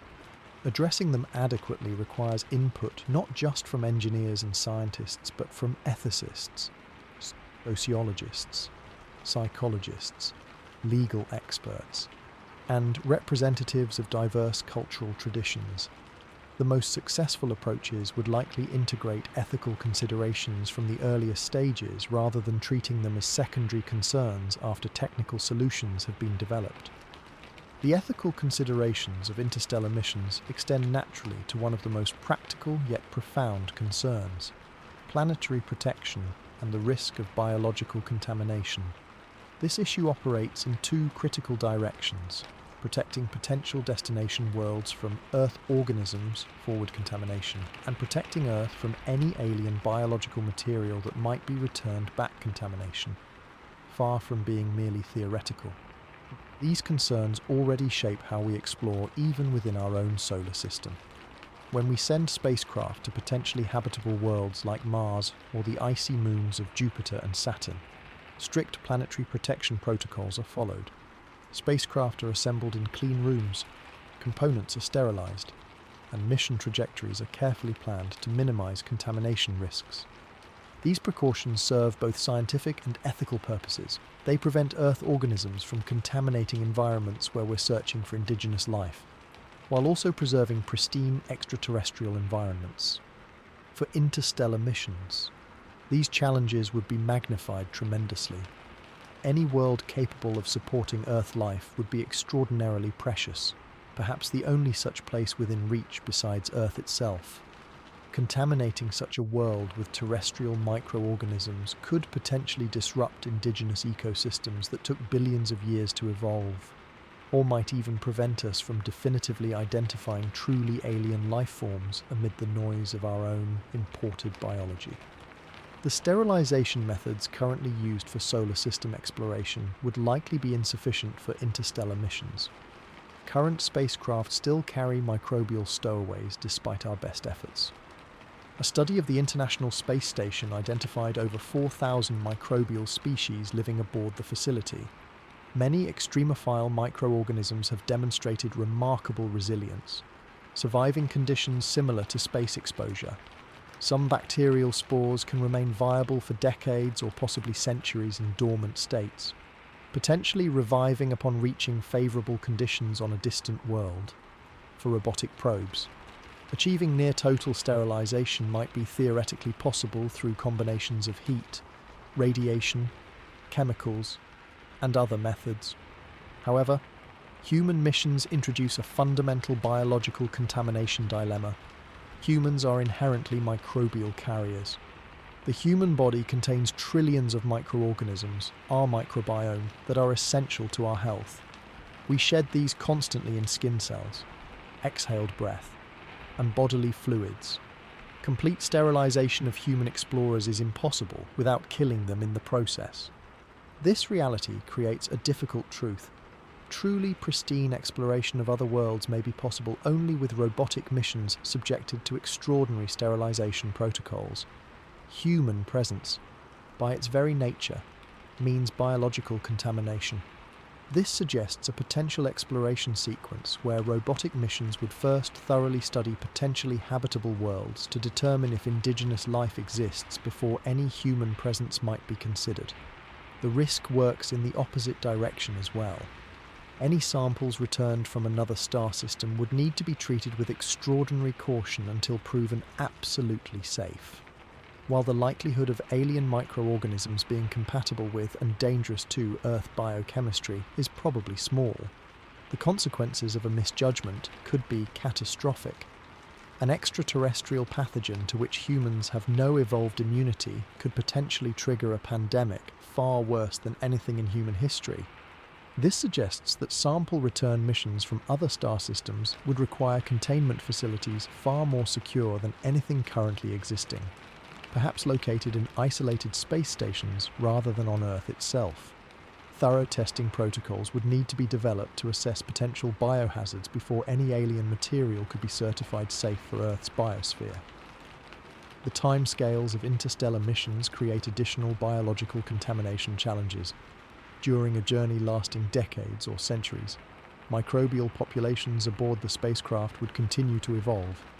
Bacteria, with their short generation times and genomic flexibility, could undergo thousands of generations during an interstellar journey, potentially developing novel characteristics through random mutation and natural selection within the spacecraft environment. These evolved microorganisms might present different contamination risks than those originally departing Earth. The ethics of potential contamination extend beyond scientific concerns to questions of moral consideration for alien ecosystems. If we discover a world with even simple indigenous life, What ethical obligations do we have toward that biosphere? Does a microbial ecosystem deserve protection from human interference? Different ethical frameworks might provide different answers. From anthropocentric views that prioritize human interests to biocentric approaches that recognize inherent value in all living systems. For potentially habitable worlds without detectable life, different questions arise. Would we be ethically justified in deliberately introducing Earth organisms, effectively seeding a lifeless but habitable world with terrestrial biology? Such directed panspermia would represent an unprecedented extension of Earth's biosphere, with all the potential benefits and risks that entails. Practical solutions to these contamination challenges will likely involve layered approaches. For robotic missions, advances in sterilization technology, along with mission designs that minimize direct contact with potentially habitable environments, could reduce forward contamination risks. For crewed missions, creating contained habitats that minimize exchange with the external environment might allow human presence while reducing contamination. Ultimately, planetary protection concerns reflect a fundamental tension in space exploration.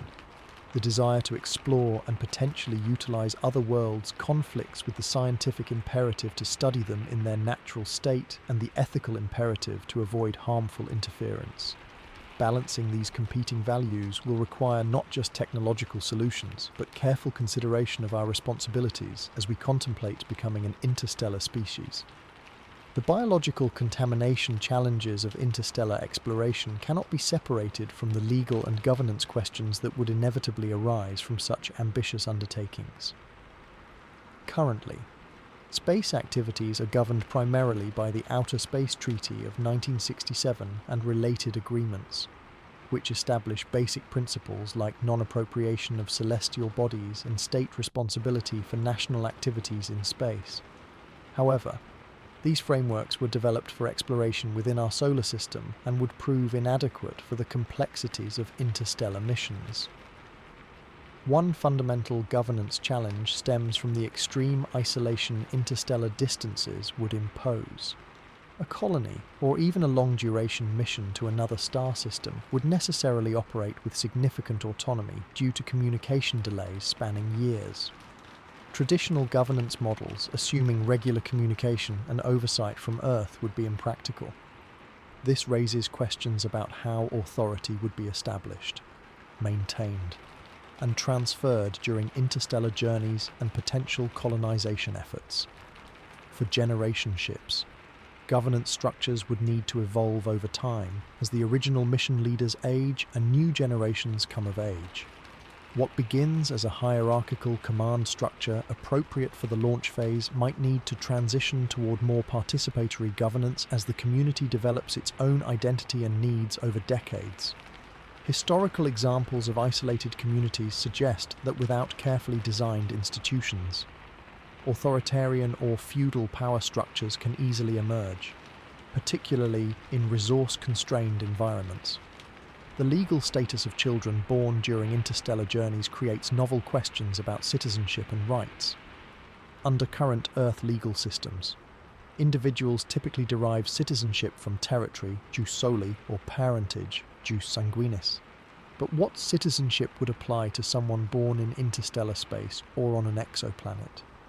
Would they be citizens of the nation-states that launched the mission, a new political entity established by the mission itself, or something entirely different?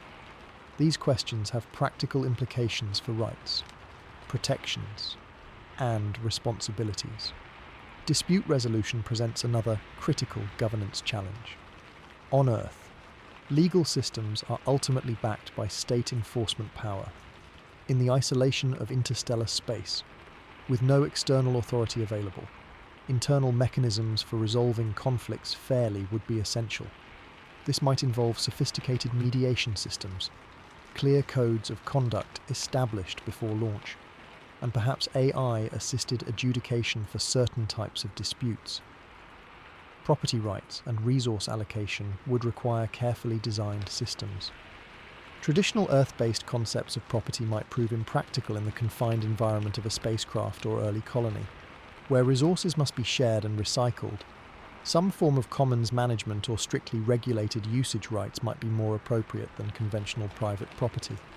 For any eventual planetary settlement, determining how land and resource rights would be allocated would require frameworks different from Earth's history of colonization, which was often characterized by exploitation and appropriation. The relationship between interstellar missions and Earth-based authorities raises complex jurisdictional questions. At what point might a colony declare independence? And under what circumstances would Earth-based nations recognize such claims? Historical examples of colonial independence movements provide imperfect analogies, complicated by the extreme distances involved in interstellar travel. A declaration of independence from 4 light-years away would present unprecedented diplomatic and legal challenges. Criminal justice in isolated interstellar communities would necessitate different approaches than Earth-based systems. With no external prisons or judicial systems available, communities would need to develop their own responses to harmful behavior that balance rehabilitation, deterrence, community safety, and proportionality. The confined nature of spacecraft or early settlements would make traditional incarceration particularly problematic, suggesting a need for alternative justice models. Succession planning for leadership represents another governance challenge. Earth institutions typically have established mechanisms for leadership transition, whether through elections, appointment procedures, or hereditary succession. Interstellar missions would need robust processes that could function across generations, maintaining legitimacy while adapting to changing conditions. The history of isolated human communities shows that leadership succession often becomes a flashpoint for conflict, suggesting this requires particular attention in mission planning. Privacy and surveillance present unique challenges in confined environments. The technical monitoring necessary for spacecraft safety could easily become tools for social control if not carefully bounded by privacy protections. Balancing legitimate safety needs with individual rights to privacy would require technological and legal innovations specific to the interstellar context. Information rights and communication governance would shape community development. Would all mission data be equally available to all crew members? Who would control communication systems, particularly for any messages to and from Earth? Information asymmetries often translate to power imbalances, suggesting the need for transparent information policies established before mission launch. Cultural and religious freedom within the constraints of mission requirements creates additional governance challenges, even if the initial crew is selected partly for compatibility. Over generations, diverse beliefs, practices, and cultural expressions would inevitably emerge. Governance structures would need to accommodate this diversity while maintaining core mission functions and safety requirements. The timescales involved in interstellar missions create unique challenges for constitutional design. Earth constitutions typically include amendment processes that allow adaptation over time while preserving core principles. Interstellar governance frameworks would need similar flexibility, perhaps with scheduled constitutional conventions or review periods built into the system from the beginning. The complexity of these legal and governance challenges suggests that significant work on institutional design should precede any serious interstellar mission planning. Rather than assuming Earth-based governance models will transfer effectively to interstellar contexts, we would need to develop specialized frameworks that account for the unique constraints and requirements of such missions. This institutional design process would benefit from input across disciplines including law, political science, sociology, psychology, and history, drawing lessons from Earth's experience with remote settlements, confined environments, and autonomous communities. Ultimately, the governance of interstellar missions represents not just a practical challenge, but an opportunity to improve upon Earth's often troubled history of expansion and settlement. By deliberately designing institutions oriented toward sustainability, fairness, and human flourishing from the outset, interstellar missions might avoid repeating historical patterns of exploitation and conflict that characterized much of Earth's colonization history. The governance challenges of interstellar missions reflect a broader technical reality that shapes every aspect of such ambitious endeavours: the relentless tyranny of mass. In spacecraft design, particularly for interstellar journeys, every gram matters in a way that's difficult to overstate. This creates an overwhelming imperative for miniaturization and energy efficiency that goes far beyond what's required for missions within our solar system. The physics is unforgiving. According to the rocket equation, the energy required to accelerate a spacecraft increases exponentially with mass. Adding just 10% more mass might require 20% more fuel, which itself adds mass, requiring even more fuel in a punishing spiral. For interstellar missions targeting even modest fractions of light speed, this relationship creates extraordinary pressure to minimize every component's mass while maximizing energy efficiency. This miniaturization imperative affects everything from structural materials to life support systems. Engineers designing interstellar craft would need to reimagine every component from first principles, asking not, how do we adapt current technologies, but what is the theoretical minimum mass required for this function? Advanced materials like carbon nanotubes, graphene dot, and metamaterials with precisely engineered properties would replace conventional metals and composites, potentially reducing structural mass by orders of magnitude while maintaining necessary strength. Computing systems illustrate the miniaturization challenge perfectly. Current spacecraft computers are already compact by historical standards, but they're hardened against radiation through techniques that add mass and limit performance. Interstellar missions would need computing power far exceeding current spacecraft capabilities, but packaged in smaller, more efficient forms. Quantum computing, molecular computing, or three-dimensional circuit architectures might provide the necessary breakthrough, allowing complex functions in minimal space and with minimal power requirements. Power generation and storage present particularly difficult miniaturization challenges. Current spacecraft rely primarily on solar panels, which become useless beyond the inner solar system as sunlight diminishes, or radioisotope thermoelectric generators, which produce modest power for decades but are too limited for energy-intensive interstellar propulsion or life support. Theoretical fusion reactors could provide the necessary energy density, but miniaturizing such technology from power plant scales to spacecraft scales remains a formidable engineering challenge. Life support systems face a fundamental tension between miniaturization and biological requirements. The ecological processes that cycle oxygen, water, and nutrients have inherent scale limitations. Reducing the physical volume of these systems too drastically undermines their stability and resilience. Engineers might employ highly engineered microorganisms or synthetic biology approaches to create more efficient biological processes. But some minimum threshold of physical space and biological complexity remains necessary for sustainable life support. The miniaturization imperative creates difficult trade-offs with redundancy and robustness. Critical systems for interstellar missions require multiple backups, given the impossibility of external assistance or replacement parts. Yet each backup system adds mass, directly conflicting with the miniaturization goal. This creates complex optimization problems where mission planners must carefully balance reliability against mass constraints, potentially accepting higher risks than would be tolerable in conventional space missions. Manufacturing approaches would need to shift dramatically to support extreme miniaturization.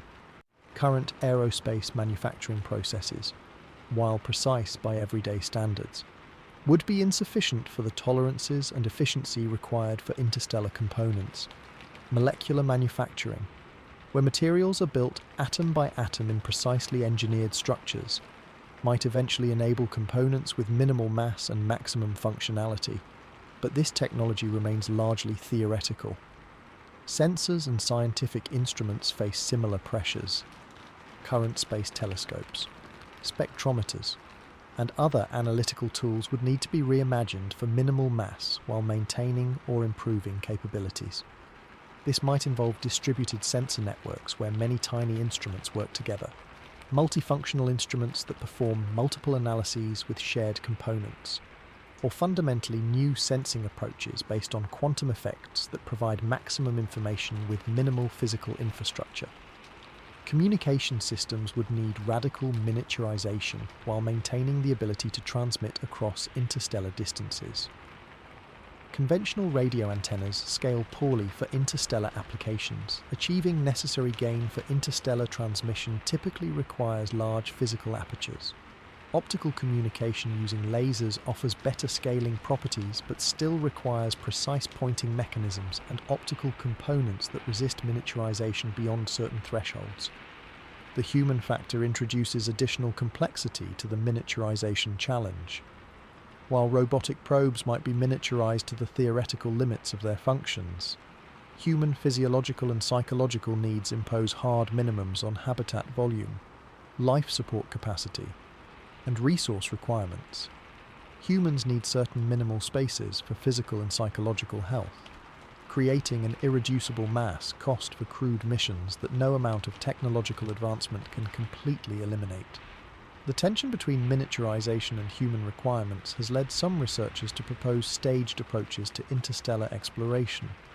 Initial missions might involve highly miniaturized robotic probes with minimal scientific payloads, followed by progressively larger missions as technology advances. Others suggest separating the human and robotic elements entirely, sending numerous small probes for detailed reconnaissance while developing larger human-carrying vessels on longer timescales. The miniaturization paradox creates strategic complications for mission planning. As technology improves over time, later missions with more advanced miniaturization capabilities might overtake earlier missions despite launching years or decades later. This creates difficult questions about timing. Is it better to launch sooner with current technology or wait for better technology that might ultimately reach the destination earlier? The risk of technological obsolescence hangs over any long-term interstellar mission plan. Energy efficiency becomes inseparable from miniaturization in this context. Every joule of energy consumed requires generation capacity, storage systems, and thermal management, all adding mass to the spacecraft. Revolutionary improvements in energy efficiency across all systems would be as important as physical miniaturization. This might include superconducting systems operating at higher temperatures to reduce cooling requirements, photonics replacing electronics for certain functions, and biological systems that operate at the theoretical limits of thermodynamic efficiency. The combined challenges of miniaturization and energy efficiency highlight a fundamental reality. Interstellar travel isn't just a matter of scaling up current space technologies, but requires reimagining them from first principles with mass and energy as the primary constraints. The technologies that would enable truly practical interstellar missions remain largely theoretical, suggesting that such missions lie decades or centuries in our future rather than years. The technical challenges of interstellar travel, from propulsion and life support to miniaturization and energy efficiency, ultimately connect to deeper questions about humanity's place in the cosmos and the meaning we derive from such ambitious endeavors. While avoiding philosophical abstractions, it's worth considering the concrete cultural and practical implications that interstellar missions would have for human civilization. The mere existence of an interstellar program would transform how humanity perceives itself and its potential future. Throughout history, human cultures have defined themselves partly through their geographic horizons, from tribal territories to national borders to our current planetary perspective. Expanding this horizon to include other star systems would represent a shift comparable to the first circumnavigation of Earth or the initial steps on the Moon, but with far more profound long-term implications. This expanded perspective would likely influence geopolitics and international relations on Earth. Major space programs today remain largely national endeavors despite some international cooperation. The scale and duration of interstellar missions would almost certainly require unprecedented international collaboration, potentially creating new institutions and cooperative frameworks. Countries might recognize that pooling resources for interstellar exploration serves their interests better than competing separately, similar to how the International Space Station eventually brought together former Cold War rivals. Educational systems would evolve to support interstellar ambitions. Curricula emphasizing long-term thinking, multidisciplinary approaches, and the integration of technical and human factors would be necessary to train the generations of engineers, scientists, and mission specialists needed for such programs. This educational shift might have spillover benefits for addressing other long-term challenges facing humanity, from climate change to resource management. The timeframes of interstellar missions would force institutional innovations designed for multi-generational continuity. Current institutions, from corporations to government agencies, rarely maintain consistent purposes over more than a few decades. Building organizations capable of maintaining focus and function over centuries would require new governance models, funding mechanisms, and cultural practices emphasizing extremely long-term planning and institutional memory. Artistic and cultural expressions would inevitably respond to the interstellar perspective. Throughout history, exploration has inspired literature, visual arts, music, and other creative works that help societies process and internalize new horizons. Interstellar ambitions would likely generate new artistic movements exploring themes of vast distances, time dilation, the relationship between Earth and human diaspora, and the meaning of human identity when spread across multiple star systems. Language itself might evolve to accommodate interstellar concepts. New terms would emerge for phenomena unique to interstellar travel, while existing concepts like distance, communication, and community might require redefinition. For crews traveling at relativistic speeds, experiencing time dilation, even basic terms like now and simultaneous would acquire new complexities requiring linguistic innovation. Religious and spiritual traditions would face questions about how their cosmologies and ethical frameworks extend to interstellar scales. Some traditions might find their worldviews challenged by the prospect of humanity expanding beyond Earth, while others might discover new relevance in teachings about human responsibility, stewardship, or cosmic purpose. New syncretic spiritual practices might emerge, particularly among interstellar travelers experiencing the universe from perspectives no human has shared before. For any successful interstellar colony, the relationship with Earth would evolve over generations from practical dependence to symbolic connection and potentially to historical curiosity. Early colonists would likely maintain strong emotional and cultural ties to Earth, but their descendants, born on new worlds or in deep space, would develop their own cultural identities shaped by their immediate environment rather than ancestral connections to Earth. This cultural divergence would accelerate with distance and time, potentially creating entirely new branches of human civilization with distinct values, practices, and goals. The possibility that interstellar travelers might outlive Earth civilization introduces another dimension to the cultural implications. Nuclear war, pandemic disease, climate disaster, or other catastrophes could potentially end technological civilization on Earth while sparing off-world colonies or generation ships already en route to other stars.